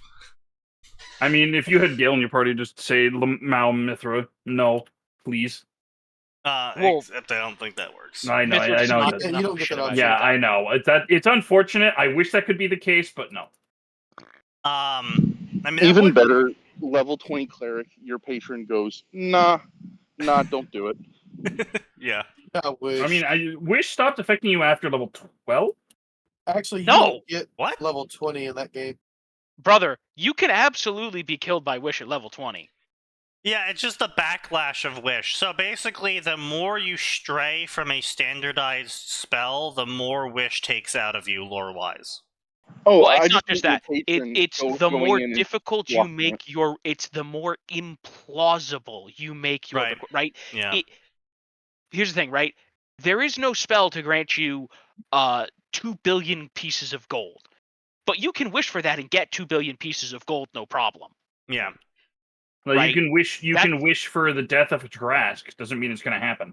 No, it can. It's just, Yeah, anything that has stats can be wished to death. yeah, it's because just the if it has- backlash involved in it is Yeah, it's just the more improbable your wish. Wait, no. Was it that you couldn't die to a wish, or was it something else? Hold on, I'm no, gonna No. look it you up. can die to wish. Jesus Christ! No, Holy there was a fuck. creature that could not die to wish in an edition. I don't remember. Which Yeah, one. there's several things that are just flat out immune to magic, and wish Well, is magic. Yeah, And you're there's probably some that thinking can't of be the targeted. the god-killing golem in 3.5. Oh, that's probably what I'm thinking of. Yeah. Also, just to be clear, right? Other things that are immune to wish are other deities. Like Yeah. Yeah, they are not subject to wish, mostly because Mistress said, "You asked me nicely, so I won't." Yeah. Yeah, no, there's multiple ways to get out of it. If you're completely immune to magic, if you can't be targeted, which that's a rules is written interplay, so I don't know if that would actually count lore-wise. If you have a sufficiently powerful god backing you, they can just literally go to Mithra and say, "Please don't," and Mithra won't. Become There- cleric of Mithra. Does she she have actually clerics? does have clerics, yes. She does Yeah, have clerics. Yes. Yeah, no, Elminster is a You cleric can of buy Mithra. one. I thought Elminster was just a level 28 wizard. No, oh no. Elminster's entire backstory is he is Mistra's Yeah, Fuck buddy. her Booty consort call. fuck and a toy. self-insert. Yeah. Oh man, one of the oldest and So is actually, Gale. well, Elminster I actually think is a pretty well liked character. Yes. I don't know much about Gale. I haven't touched PG3. Elminster is a great character for multiple reasons. Up to and include. Here's the thing, and I know some people are right. Elminster is, believe it or not, originally one of the more progressive characters that they had in D&D, even going back into his original lore. So, Elminster, right, the super abbreviated history of Elminster. Elminster was born as a prince, and the kingdom that he was in got fucked up. This was at a point when Mistress still had clerics, actual proper clerics. This is way before the spell plague. I don't remember how old Mistra is, but fucking old. Right? So this is before the spell plague. There's a whole shtick where a bad wizard kills Elminster's family, and Elminster wants to punish him, and he becomes the chosen of Mishra because he wants to use magic for what Mishra wants magic used for, which is to help people learn, to help them grow, to have a better life, but not murder. So that whole thing happens. But the big thing there is he is made into a chosen of Mishra. And as part of that, you have to be a wizard. But you also gain clerical abilities. And one of those things is that you can convert spell slots into heals. Like the actual magical heals. And access divine power that way. You can use cleric slots to cast divine spells, but in return you lose access to the large majority of the divine quote-unquote roster of spells, right? Yeah, because it's one you domain. keep some of the divination stuff. You do keep some of the divination. You keep some of the why can't I think? Some of like the protection stuff. Pretty much Abjuration, all the enchantment. Yeah, abjuration stuff, but like not much else. Well, so- yeah, no, because it's a one domain cleric spell list just for domain, probably not even magic, but domain Mistra. Yeah, no, it right. But so the whole point was he was a cleric of Mistra. At one point, he was convinced that he was Mystra's gift to women. Not literally Mystra's gift, but like he thought he was a hot shit, and he thought he was the best. And Mystra was like, you know what? I am so fucking sick of you being an asshole. Penis be gone. Yes, she rules 63 to him. No, really, she did. She was literally right. Bam, wiener gone. Yep. And then she's You're a like, woman now. you are gonna spend the next. I think she made him spend the next like 60 years as a woman. Yeah, well, it was 60 or 100, or like he had to He bed fell 100 men or something. This is how you know Elminster's a degenerate, because he was turned into a woman and fell in love with an elf. Ew. Oh no. I say that as someone who usually plays an elf. Ew. Yeah. Well. Yeah, but right, it's a whole thing. And afterwards he was like, okay, so I can see how I was an asshole, and the things that I was doing were entirely unwelcome. Mm. Right. Yeah. And there's other stuff, right? Including the fact that when he could, he tried not to use violence, and he actually preferred using diplomacy when possible. Although, just to be clear, he was not afraid to commit war crimes. Yes, he did. Most wizards aren't. Yes. Also, you forgot the part where I think it was in Neverwinter 2. Elminster turns one of your party members into a lady for challenging him. Yep. I can't remember his name. Oh, yeah, no, but like, right, but so as a chosen of Mystra, Elminster had a phenomenal amount of power. First of all, he was even above like normal wizards. He was immortal, not functionally immortal. He would never die from age. He had basically that's just one of the level 20 wizard capstones. No, but he got that way before he was a level 20 wizard. Okay. Favored soul being BS, a then. chosen of Mystra. As a chosen of Mystra, he also had access directly to some abilities granted by Mystra, like Mystra's Spellfire, which allowed him to more or less burn any spell or enchantment out of existence. So shittier Balefire from Wheel of Time. Noted. Yeah, shittier Balefire. Except better in that it didn't, accidentally destroy the fabric of space and time. But that's the best part of it. But yeah, right, so a variety of different stuff that he could do as part of being a cleric of Mystra. He was, of course, also an immensely talented wizard. Another perk of being a cleric of Mystra is, right, and this is all stuff that you get before you become a level 20 wizard, right? Stuff like, yeah, you just have control over your body. Like, look, today you're a man, tomorrow you're a woman, the next day you're a dragon. Look, I can't quite let you swing dragon yet, but I can let you swing a lot. If you can choose, you choose dragon. Look, level 12 druid is apparently better than Mistress Chosen. The most cracked build ever in Neverwinter is stacking wild shape and then dragon. Oh yeah. I still remember getting filtered by the first Neverwinter when I was really young, and it was just like, no, bro, the first Neverwinter is rude. I know there was like brutal. some dude just like in the starting area where he's like, "Fool, this person has made me immortal." And as a fighter, I spent 20 minutes dodging attacks and then not landing a single fucking hit. And I was like, "This is so cool." I'm like, "Okay, this is boring now. I'm gonna go play something else." Get filtered. I literally got filtered until I went to fucking Imagination, and I tried the campaign again. Wait, you went to Imagination? I told you I would. You got Sneaky. You have had this revelation like 8 times on air. How Nick fucking drunk are you? I'm not drunk. This is probably the first time I haven't been drunk where this has been said. Sneaky for president. I'd vote for him. Yeah, I'd vote for me.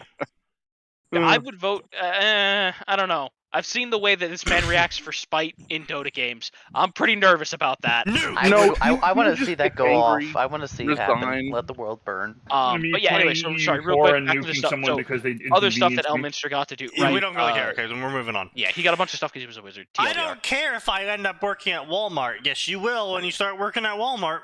There are many things Spoken more... like someone who's never had to work. You're right, yeah. A There menial are 9 to many 5. things more important than a job. No, there Spoken really like isn't. someone who has never had to work in their life. Listen. Honestly, this just sounds like a sheltered, Fucking maybe little lower silver middle spoon, class. baby. Yeah, just Listen, I got news for you, bud. I worked. I spent a couple months working in the factory that my father managed. I was doing deburring in a welding department, and do you know what that was enough to convince me of? You Boy, never want howdy, to do I deburring? never want Yeah. to do this. Yeah. Ever. Yeah. When I was in college, I worked a terrible job at a local video store that violated all kinds of labor laws. And I did actually make a complaint to them, and they did get shut down, which gave me no end of glee. Because fuck that place, right? But like, I had to deal with Karens. I had to deal with screaming idiotic children. I had to deal with perverted ass old men in the porn section. Yeah. You know the horror of the video store, brother. Yeah. listen. So- I'm gonna have to make a confession. Oh, When I no. worked at Toys R Us, I was a Blue Falcon. The rule was, if you saw a mess, you had to clean it up. And I saw a child in his mother's arms soil himself Until the you mother turned vomited around and then just on left. the child. It's not even done yet. Oh, God. This caused another child to vomit, which caused the first child Oh to no, vomit. you had the vomit chain. I Oh, turned no. around and I left. I went back to my aisle. I didn't see that. I didn't know anything about it. I had nothing to do with it. That's fair. That's so fair. No, I Very don't fair. blame you at all. But yeah, right. no. Like those experiences were enough to convince me that, like, listen, I don't care what kind of office job I have, but I am working in an office. Yeah, man.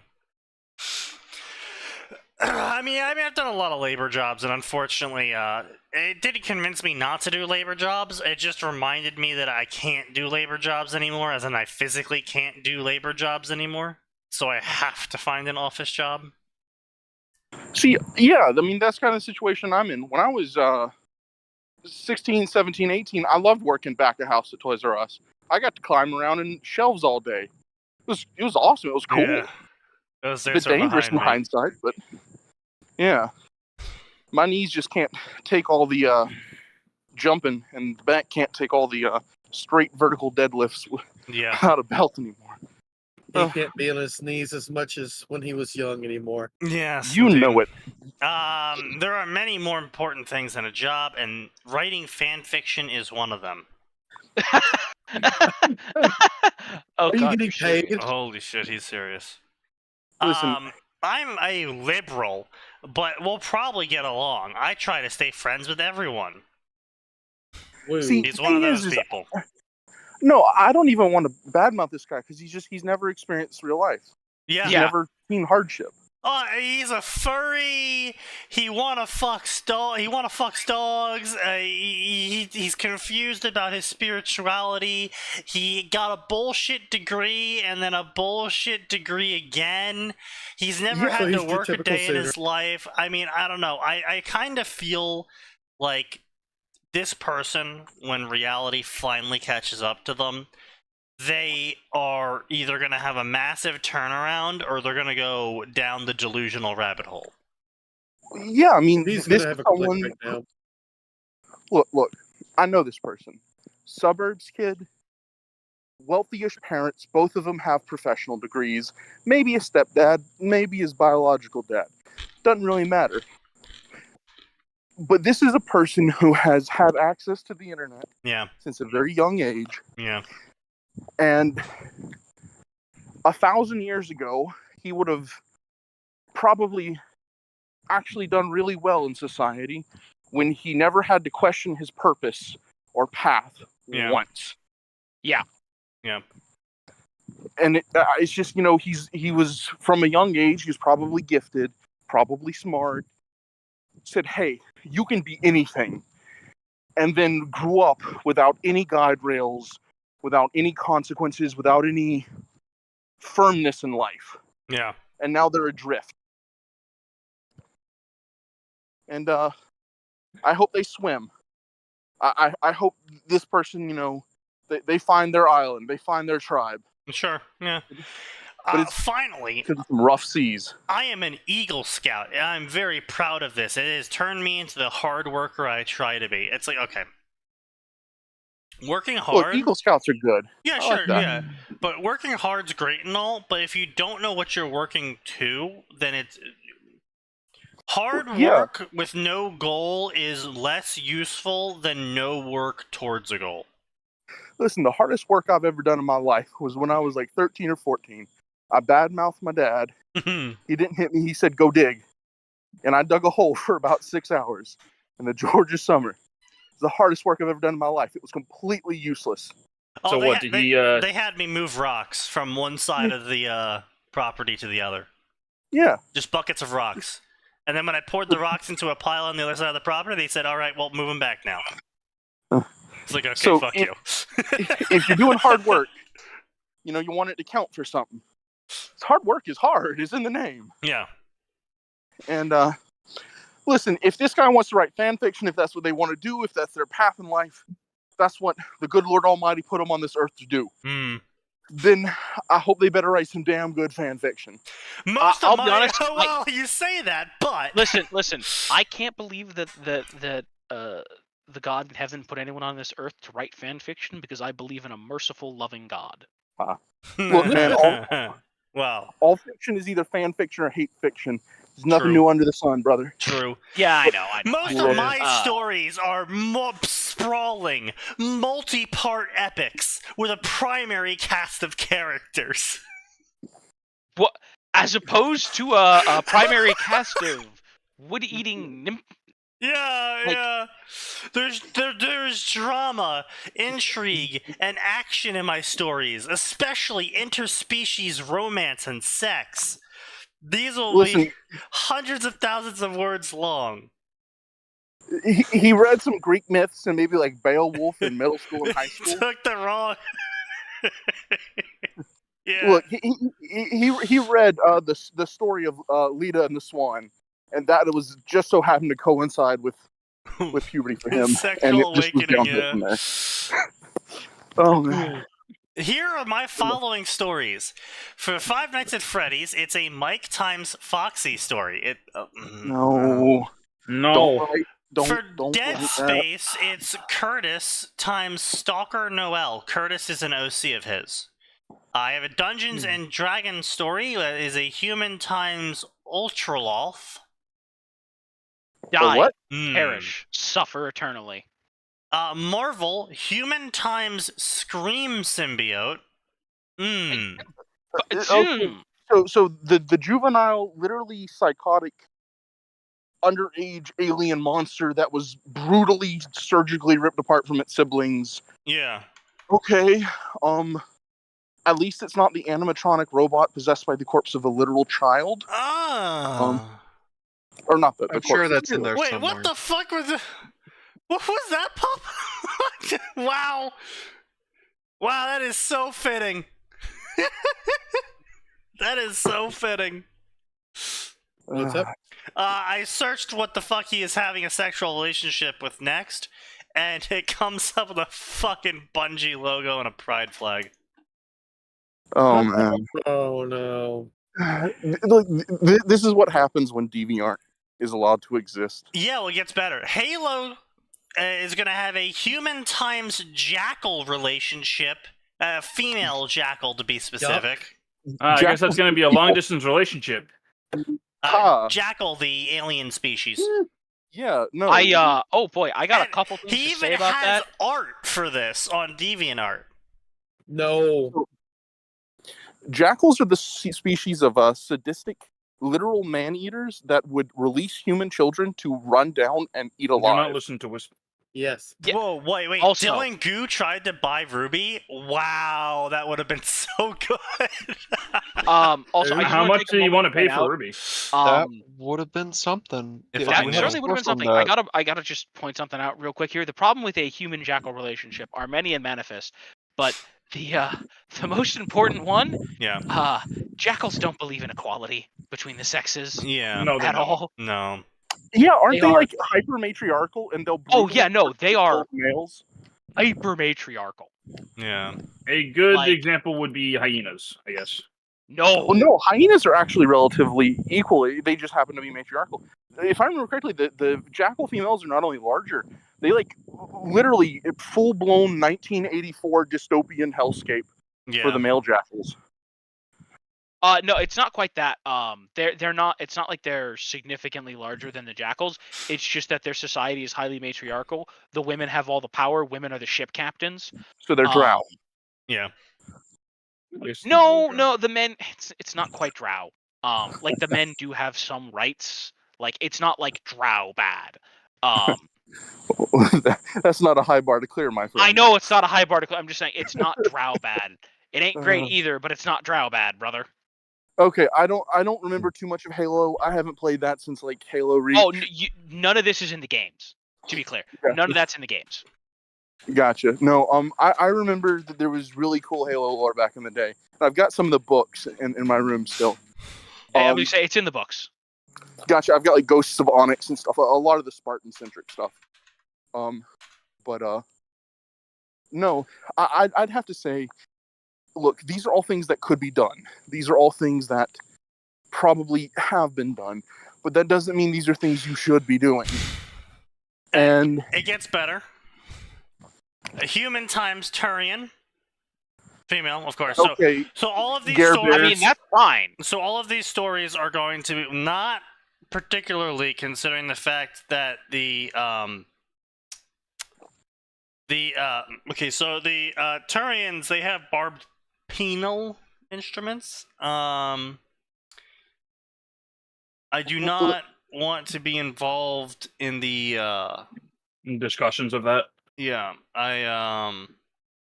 no. Well, to be clear, Turians are really weird as a species because like they're still mammalian, but No, they're birds. That's right, they are birds. Yeah. Yeah, they're literally metal birds that can't swim. With exoskeletons, because they're also crickets. Something like that. I actually, this is me personally. I loved Garrus. He was my favorite character. Oh, I love played Turians. Don't get me wrong. I'm not going to fuck one. No. Listen, No. I love On the other Turians. hand. Some of my best friends are Turians. I'm just saying some of them are a little... I wouldn't let my daughter date one. Yeah, I wouldn't let my... They're too close. Oh, well, no, I definitely wouldn't let my daughter date one. I'm sorry. The human female reproductive organ is not prepared for a barbed penile instrument. No. Listen, actually, speaking of horrific dystopian societies, the Turians are like an unironic stratocracy with secret police biotics that hunt down dissidents. Oh, And, like, yeah, no. They're fucked, brother. Mass Effect is unironically grimdark as hell. But, yeah, so point being, so to be clear to everyone, all of the stories in this are going to be a majority of assumed male OC times female character.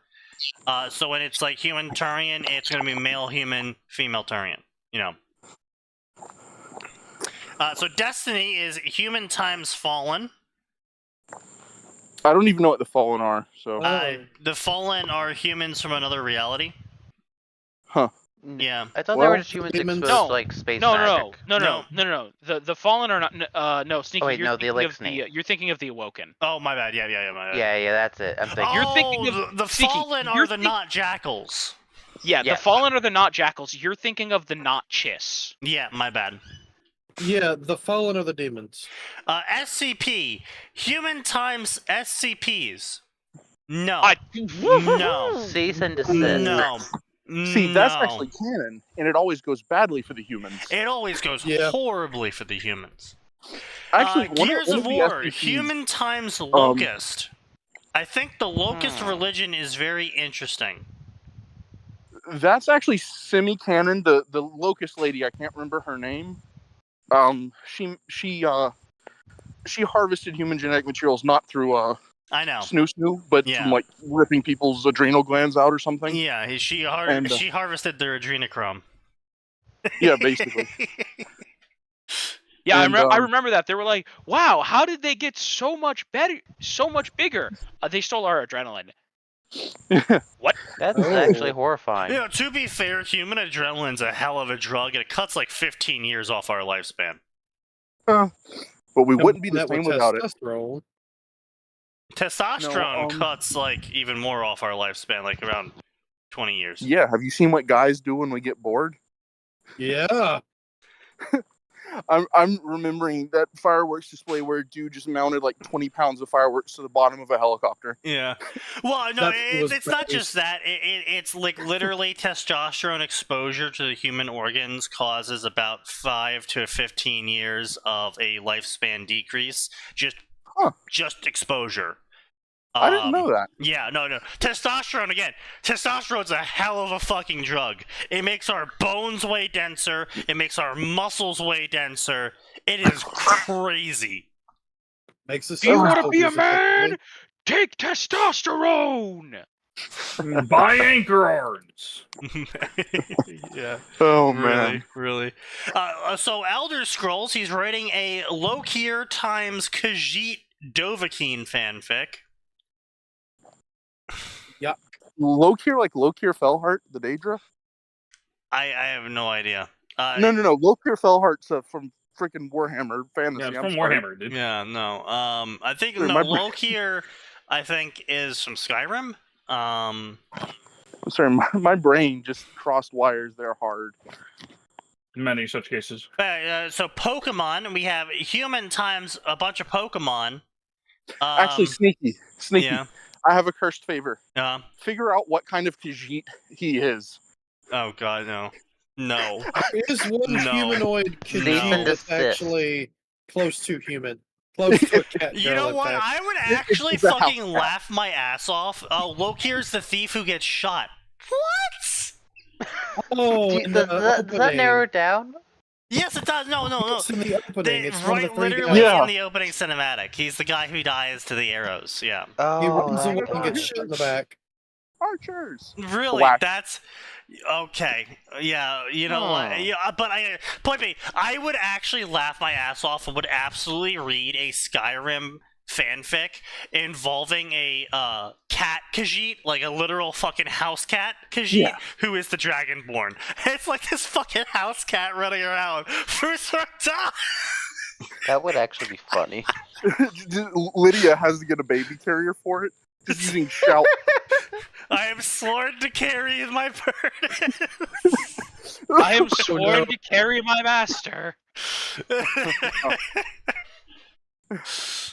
Oh god. No, and yeah, even better is the house Okay. cat just like, hey, I want milk. And Lydia has like Gotta be a whole cow on her back. Yeah. That's got to be a mod somewhere, right?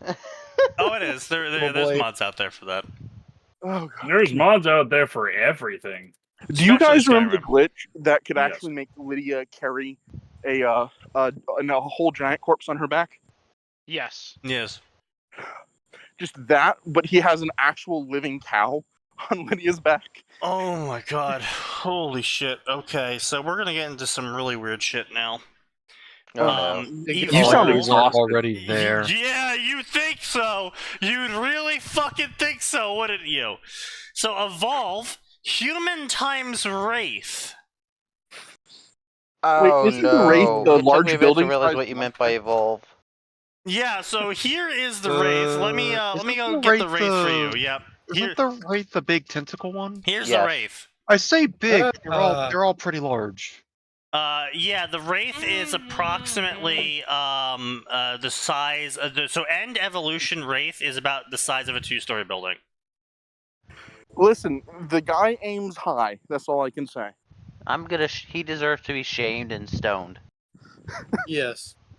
Yes, Yes, man. and this man definitely deserves to be stoned. In fact, that's probably why he's not Muslim anymore. He probably is Exactly. stoned. I didn't 24/7. actually know what the end evolution looked like. That's a pretty sick design. Oh yeah, Yeah. it's a really sick design. Yeah, it's a big shame that Evolve ended up being just such I'm garbage. not sure what those extra spikes on the back are for, but they're cool. Sensors. They're just To there. be edgy. Yeah, it's edgy. I actually remember a really cool, I think it was Evolve and Dead Space crossover from back in the day. Huh. Yeah, makes sense. Resistance, a human times chimera. Jesus Christ, Resistance. That's like 2008? Yeah, Wait, I like think I remember that one. this guy is probably at least my age, if not older. He's late 20s, Oh, early he's 26 years old. 30s. Oh, okay, Wow, younger than I fucking nailed it. Holy shit. 2006, Resistance, Fall of Man. Oh, fuck. I wonder if this guy had an older brother or something that had some of these games, and that's where he was exposed to some of this from. Probably. Probably. Because I remember when Resistance came out, and I remember it was an okay shooter at the time. Kind of Yeah, glitchy, it was dumb just in the like eye, an but okay, edgy shooter that was trying to be It's all right. like World War II Halo. Yeah. And then Yeah. Resistance, and then the Resistance 3 basically became Half-Life without the gravity gun. It was weird. Yeah. honestly, Damn. Half-Life was basically what most shooters eventually tried to turn into and failed. Yeah. Let's see what else we got here. We got Fallout, human times female Mirelurk. Yes, it would be weird. Yeah, it would be really weird because the female Mirelurk is the size of a 3-story building, and they don't have sex. They have eggs that they lay with an ovipositor, which then get fertilized. See, I don't even think he means a queen. I think he means like a normal Mirelurk that just happens to be feminine. Imagine looking at a fucking crab in a Bethesda game and going, "Yeah, I want to fuck that." No, because no, the Mirelurks evolved to be hive-like, like a beehive. Yeah, they're eusocial. They're like, what if crabs also ants? Yeah. Which is No. actually a really Crabs. terrifying thought. I'm going to be perfectly honest. Everything But, eventually returns to crab. Even ants return to crab. But does crab return to crab? Yes, actually. Yes, Obviously. multiple times crab has returned to crab. Yeah, it's kind of funny, but no. Yeah, I think Ooh.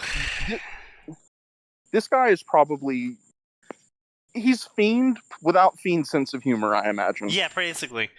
We have we have Godzilla, a human times Titan. No. Hmm.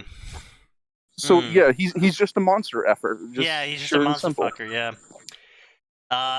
You can say that on Banjo-Kazooie, human. Oh, well, yeah, we can as long. Yeah, it's been long enough. We can say whatever we fucking want at this point. Gotcha. Banjo-Kazooie, human times Kazooie.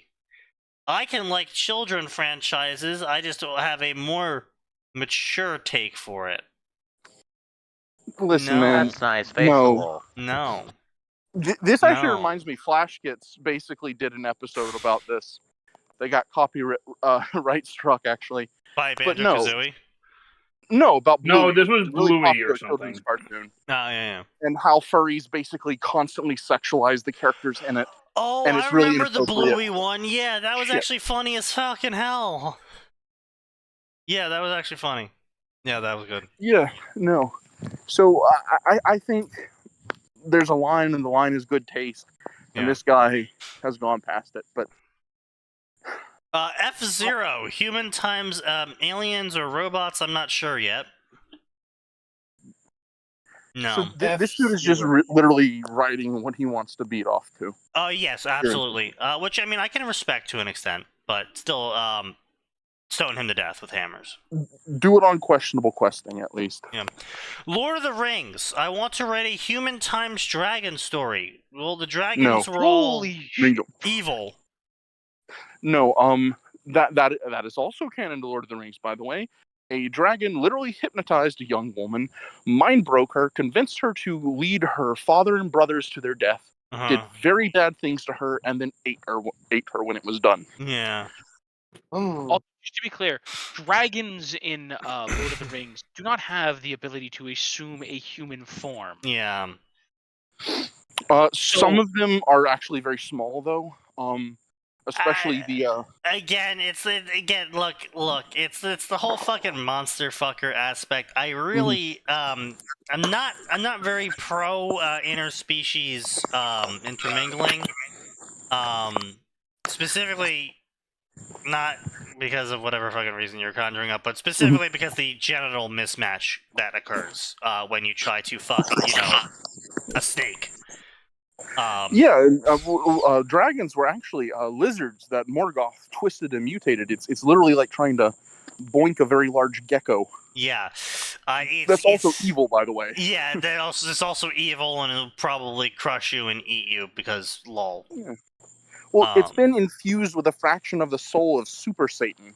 Yeah. So, I just generally, I just think it's a really bad plan. It's like, I know a lot of people fetishize it, but it's like, I'm sorry. When you actually get to that point, if the aliens or the monsters happen, and we get to the point where you fully romance them, and you're about to go fuck them, it's like, yeah, sorry, your dick is too tiny, it doesn't fit in their weirdly positioned hole, it's not long enough, it doesn't bend at a 90-degree angle, it doesn't have barbs. Your dick is unfortunately designed to only work in one species. No, you're wrong. Listen. I think simple as the best way to deal with this. Okay, I nat 20 my roll to seduce the dragon. DM. Okay, roll con, and you better roll high. Roll con. Yeah. So also listen. Here's the thing, right? Again, you either need to be prepared. You better hope that dragon likes things real small, or you better hope you have the elasticity of a fucking rubber band. Well, that's what I'm saying, though, is specifically guy on female whatever. And yes, Sign, I'm aware there is some mammals where you work just fine in them. But we unfortunately know that. It's a very, very small amount of them, and really doesn't apply to anything outside of that range. So, this is my personal take on this stuff in fiction. Obviously, Captain Harkness test. Doctor Who addressed that problem way back in the day. Yeah. Yes, the Jack Harkness test. Yeah. Can it meaningfully consent? Is it considered mature enough to consent for its species? And will this cause harm or damage to one or both? Yeah. And if you get 3 green lights, good to go. Whatever, just don't let me see it, or we'll shoot you out the airlock. Right. Right. But at the same time, when you have such a massive mismatch, you're going to need either major technological innovation. Yeah. Which that's just gonna ruin the moment. Yeah. Or you're gonna need to do some really difficult stuff, and it's not really gonna be satisfying for one or both of you. So, especially not to read. Yeah.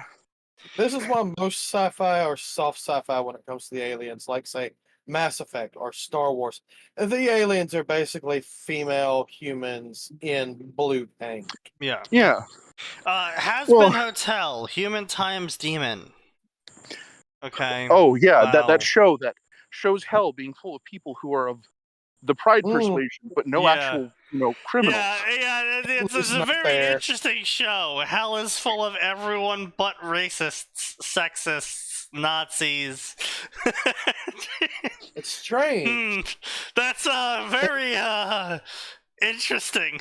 Actually, even better. They show it as literally San Francisco, basically. Yes, it was literally San Francisco. Yeah. And heaven is actually pretty based. Yeah. The right-wing normal politics. I just think it's just like, this is not sending the message you think it's sending.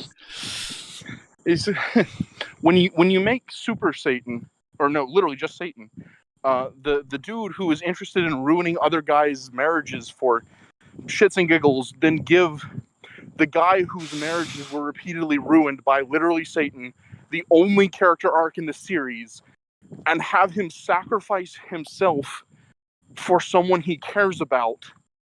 He's not the bad guy. Yeah. No.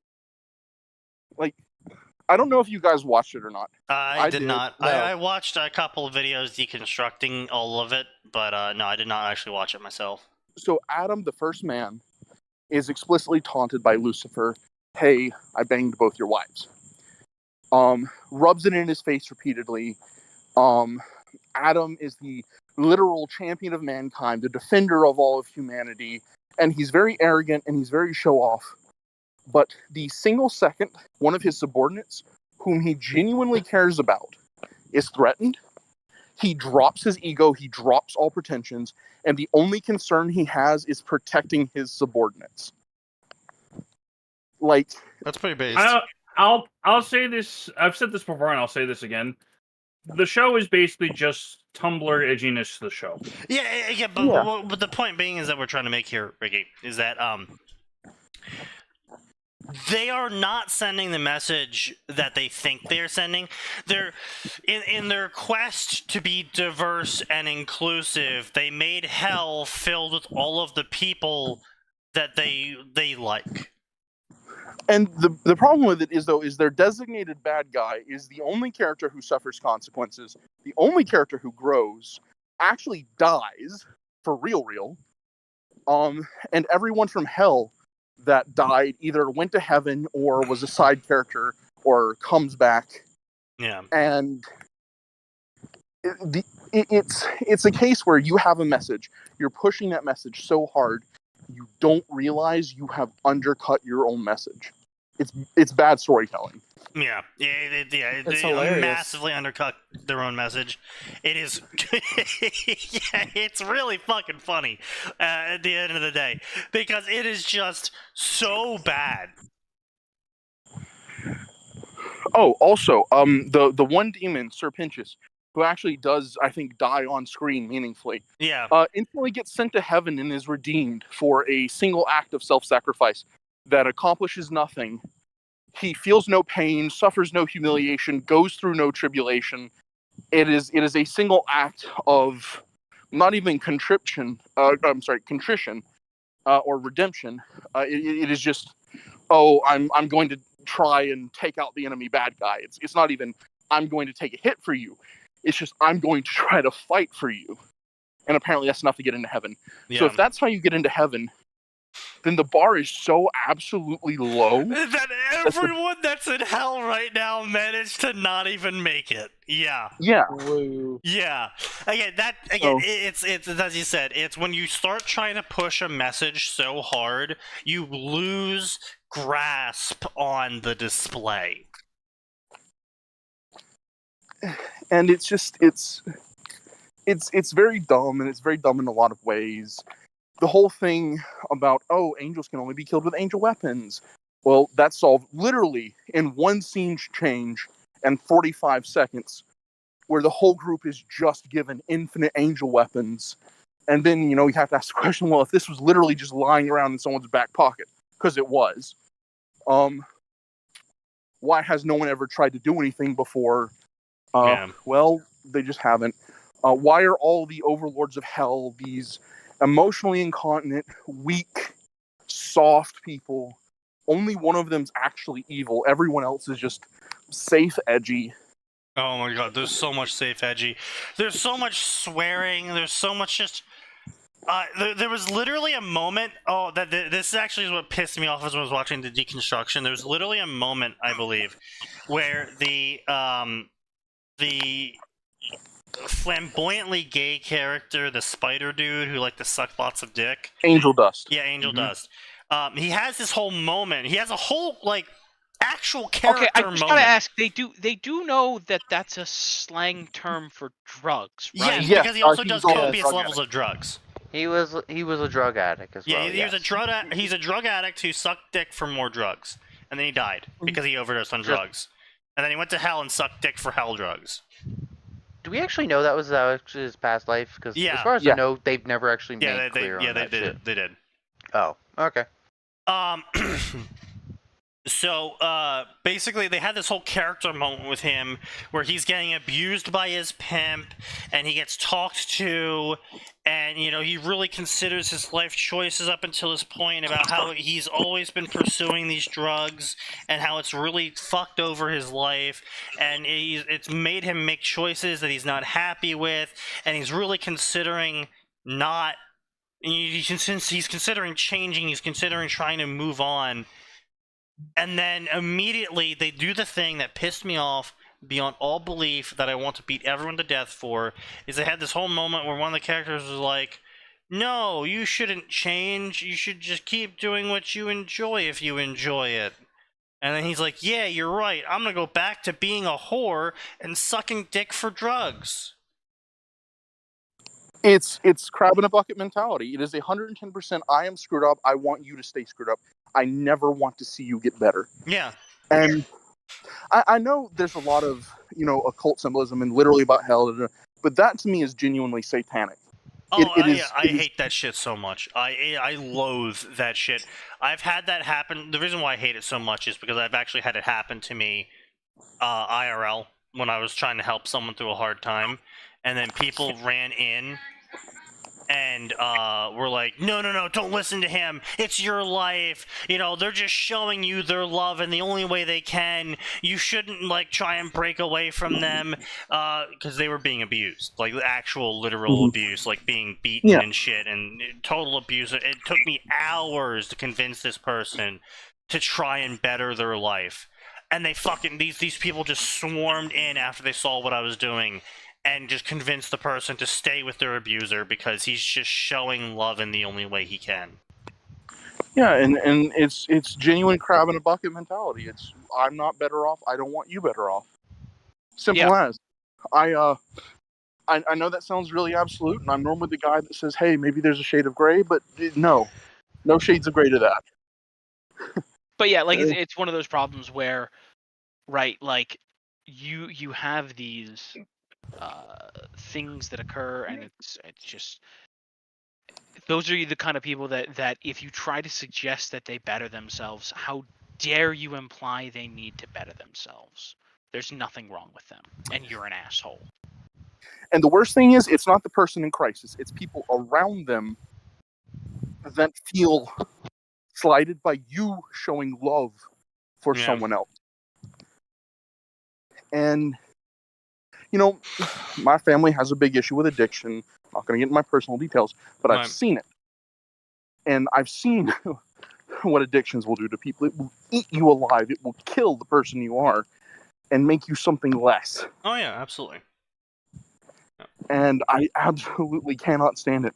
When someone who is so filled with self-importance and ignorance and wickedness and malintent for their fellow human, that they will stop someone from going through a painful but still healing process. Yeah. That's why I hate the people that support the free safe drug shit. It's like, no, fuck free safe drugs. No, they're addicted to shit. They should either die or get better. Fuck that shit. Don't fucking give them an outlet so they can continuously do drugs for the rest of their miserable lives. It's a simple question. Is it love to help someone rot themselves to death from the inside out? No. Yes or no? It's not. And look, I'm not even anti-drugs. I think if you want to do a speedball and cause your heart to explode, whatever, man. But if you get high or you get drunk and you go kill someone in your car, death penalty. Yeah, absolutely. Absolutely. So the stories this guy has actually written, I really just want to close out the night on, right? So, Jesus Christ, some of these are just so fucked up. So here we go. A fun weekend at Freddy's. Okay, the sequel to Summer at Freddy's. Okay, Summer at Freddy's. Mike thought his job would be easy and relaxing. Free pizza, some money, what's not to love. But he can't imagine the terror that awaits him when the lights go out. He'll have to deal with sapient animatronics, a bombastic killer, conspiracies, all while trying to reassemble pieces of his shattered reality. A Mike times female Foxy story. You know what? That's the description. Inside, it's just 100,000 words of him having to clean up from kids puking in the ball pit. It should have been, yes. His now shattered reality of, oh god, why does it smell? Oh. Listen, my best friend... Walking up to one of the animatronics and being like, you're gonna kill me? Oh, thank you. I don't have to clean the bathrooms again? No. Wait, you mean everything that little Jimmy did 4 hours ago, I don't have to clean it? Can you kill little Jimmy too? Please. Oh. My best friend growing up worked at a Chuck E. Cheese Oh, in town. wow, you're right. No fucking way. Wow. What? I think I saw this story way back in the day, and I looked at it and I said, what the fuck, and left. I think this is why I also left the Dead Space section. Dead Space Ordination. On the USG Ishimura, screams of the living have been supplanted by the roars of the dead. Curtis, a male OC minor, not a Genshin minor, a professional minor. Okay. I was about to actually seriously go. Is this like? Is he going that far? He is one step shy of it, so I'm sure if we give him a couple more years to cook, he'll end up there. No. Is one of the few still clinging to life within and desperate to escape. The marker, however, is not easy to elude. On his quest, he encounters survivors from the colony, a unitology-hating engineer, and a necromorph with her own special agenda. Male OC times female necromorph stalker. See, the thing is you could do that. You could have this guy think he has a special connection with a necromorph. Turns out it's just hallucinations from the marker. Yep, exactly. You could. And 29 chapters, 333,000 words. 308. Right. Yep. God in heaven, have mercy on our wicked souls. They're gonna say she's trans? What? Phoenix, what the fuck are you on about? Bro, what are you posting? Yeah, somehow this story has 265 favorites. I don't fucking know how. It updated over the course of 4 years. Well, yeah, no. I think you brought this up before, Sneaky. It's the internet. There's a community for literally everyone. I know. And, 20 years ago, this guy probably would have. Well, okay, 30 years ago, he probably would have gotten beat up, and then he would have taken boxing or something, and he would have called people slurs in the Call of Duty lobby. The cycle of life. Now, hey. Bro wants to be dominated. Listen, dominated is one thing. When you look at a demonically possessed children's animatronic and go, yeah, that's my fetish. I have several questions, the first of which being, would you please step into this dark room? But man, just put them in a padded room. You ain't even got to go that far. This is why we need to reopen insane asylums. I mean, really, it's solved by a very simple post that was made on the internet at one point. Yeah? Grow up wanting to fuck a toaster. Don't go on the internet. Yeah, you are no longer attracted to toasters. Go on the internet. Find someone who wants to fuck toasters. You also want to fuck toasters. Your life is ruined. Yeah. Go on the internet. Find someone who wants to fuck a toaster. You dress up as a toaster. See, the thing is, Mechanicus thought MP4. Yeah, I was about to make that fucking joke. Oh yeah, no. Have you guys heard of the German zombie cannibal? Oh yeah. Totally consensual. Totally consensual. Weirdo. Yeah, no. Oh yeah, that guy. Two men met on a forum. One agreed to be consensually cannibalized by the other. Yeah.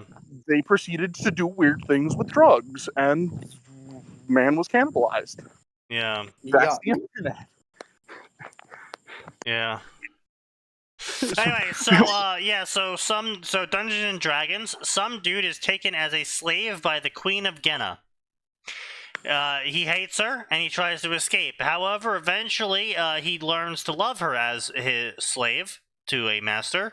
And, so psychological torture, Stockholm syndrome, abuse. Yeah. Okay. And then a plot threatens to destroy the material plane.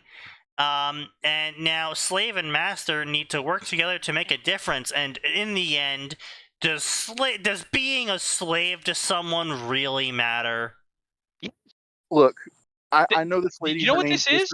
This is a person who has read way too many fucking light novels. Yeah. Yeah. Look, $200 an hour, bro. If you're watching this, I can get you her number. Yeah. A Fun Weekend at Freddy's. So this is a sequel to the first Freddy story we read. Mike has a lot on his plate. He is now a sophomore in college, campaigning for Al Gore. Jesus Christ. And yearning to spend time with his animatronic pirate fox girlfriend. He gets the I'm not gonna opportunity to dignify do so anything this human being is saying. Instead, I'm going to divert the class. Yeah. Yeah. So Yeah. what I want the class to be Yeah. diverted to is if you want an actually good story that involves someone being enslaved, like, and how they deal with that, and the Stockholm syndrome and all of that, I cannot recommend enough the Night Lords trilogy by Aaron Dembski Bowden for 40K. So it follows a set of the Night Lords, which are, jokes aside, unironically, one of the more interesting Space Marine legions. Yeah, traitors, Because- not chaos, absolutely insane. Yeah, some of them are traitors and they don't follow chaos, and their Primarch is the only Primarch that allowed himself to die. Mhm, And sure. the reason he allowed himself to be killed by a human was because being right was more important to him than being alive. Based. Yeah, he was insane. He was insane Batman, so Rorschach. Yes, but this is the kind of thing where Rorschach, at the end of his life, Rorschach's crowning achievement is being executed because criminals should be punished. Yes. Yeah, that's Um, literally why Rorschach got blown up by Dr. Manhattan. No, that's not at all. No, why that's Rorschach not. got No, blown that's up by not Dr. why. Manhattan, brother. He wanted to reveal that the Yeah. whole like world peace thing had been a setup. Yeah, people criminals needed should to be know. punished. Ozymandias No, that's needs- no. No, that's No. not at all why he does it. He does it, to be clear, he dies because being right is more important than being alive. But he's not dying because criminals should be punished. He dies because he's not willing to lay aside his principles and lie to all of mankind and allow them to be united by a lie. He doesn't think that he can punish Ozymandias. I kind of just took that as, he has revealed the truth. Ozymandias has to be judged. No, cool. it doesn't have anything to do with judging Ozymandias inherently in and of itself. A consequence of him revealing the truth is that Ozymandias would be judged. But he doesn't do it because he wants Ozymandias judged. He does it because he wants people to have the truth. The truth is what's important to him. It's completely different from Conrad Kurz, because Conrad Kurz grew up on a literal planet What of the hell is darkness, Kara? full of crime, and the only way that he could was by torturing find people and Vlad Draculaing the problem. Yeah. Yeah, and Vlad Draculaing the populace into obedience. Except he never learned the lesson that that doesn't stick, right? Without constant he did learn that without constant reinforcement that won't work. Huh. He just took the wrong lesson from it, which was that you need to Yeah. constantly enforce it. And Exterminatus his own homeworld to prove the point.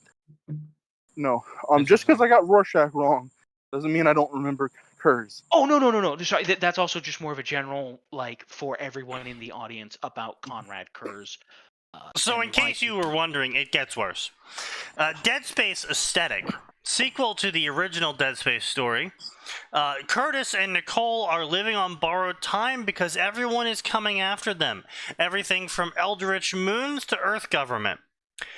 To make it to the next disaster, they need to rely on old friends and new allies to survive together. That's right, he is still fucking the Necromorph.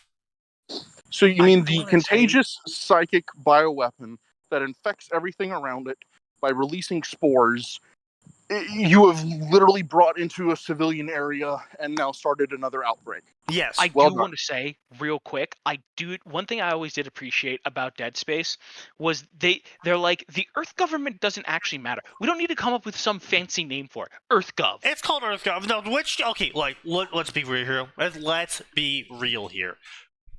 That is what's going to end up being like. If we ever make it to space, we are literally just going to call our Earth Government. We are going to do it.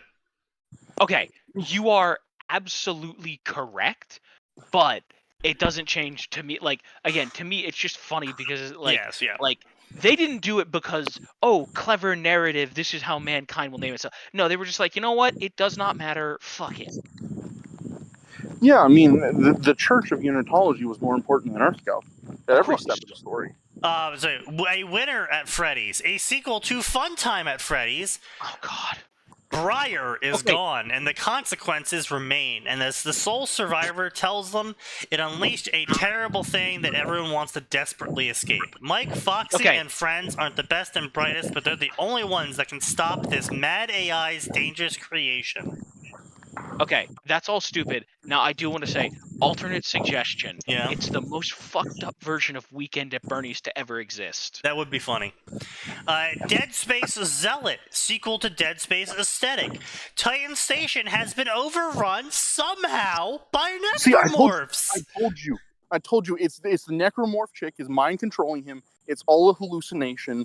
She's using this dude to spread the infestation further. And Curtis and Nicole are the only people standing between the necromorphs and humanity. Yeah, and literally, the necromorph girlfriend is mind controlling him. It's all a plot. This guy's actually It's really all good. a government plot. It's all part of building another marker. Indeed. Oh, you know it, man. So, Another Summer at Freddy's, sequel to Winter at Freddy's. Years have passed now, and everyone has grown older and has matured. And now they're trying to kill Auric, the evil AI guy. This sets them and the demon, of course he's a demon as well, on a final collision course, and not everyone will survive. listen, dog. All I'm gonna say is I'm pretty sure that all of this author's testosterone took 15 years off my lifespan. I'm totally not being facetious. Damn, bro. Damn, I bro. love y'all. Good night. You know, Good luck with this. Good luck with y'all's life. You know, honestly, I actually was at one point thinking about writing a FNAF story, but I was going to write it in a Suicide Squad style. This was way back in the day when, like, Oh, FNAF God. 2 just came out. Right. Oh. You do you, Sneaky. Yes. You do you. But I was going to write it Suicide Squad style, where literally a group of criminals who have talents in explosives and firearms and hacking are sent in to what seems to be a pizzaplex, but as actually a giant multi-level bunker underneath, and then it's played out sort of like SCP style from there, where effectively each layer gets worse in the sort of like animatronic experiments they were trying to run, and where all these missing people disappeared You just keep going deeper and deeper, and then you slowly start to hear rats. Rats. We are the rats. Okay. So hear me out. The Great Mouse Detective, but with Skaven. But yeah, then ultimately the story would I mean, that's culminate just Britain.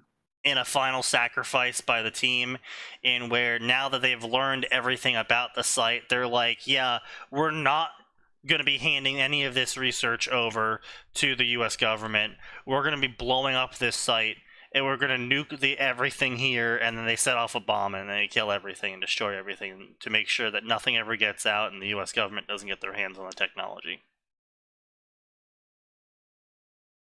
But yeah, so that was the whole story, and I thought that would have been a nice little thing, a nice little completed story inside my head. But yeah, I never ended up writing it because shortly after that point, when I started to workshop that, the hurricane happened, which caused me to abandon my home in Florida.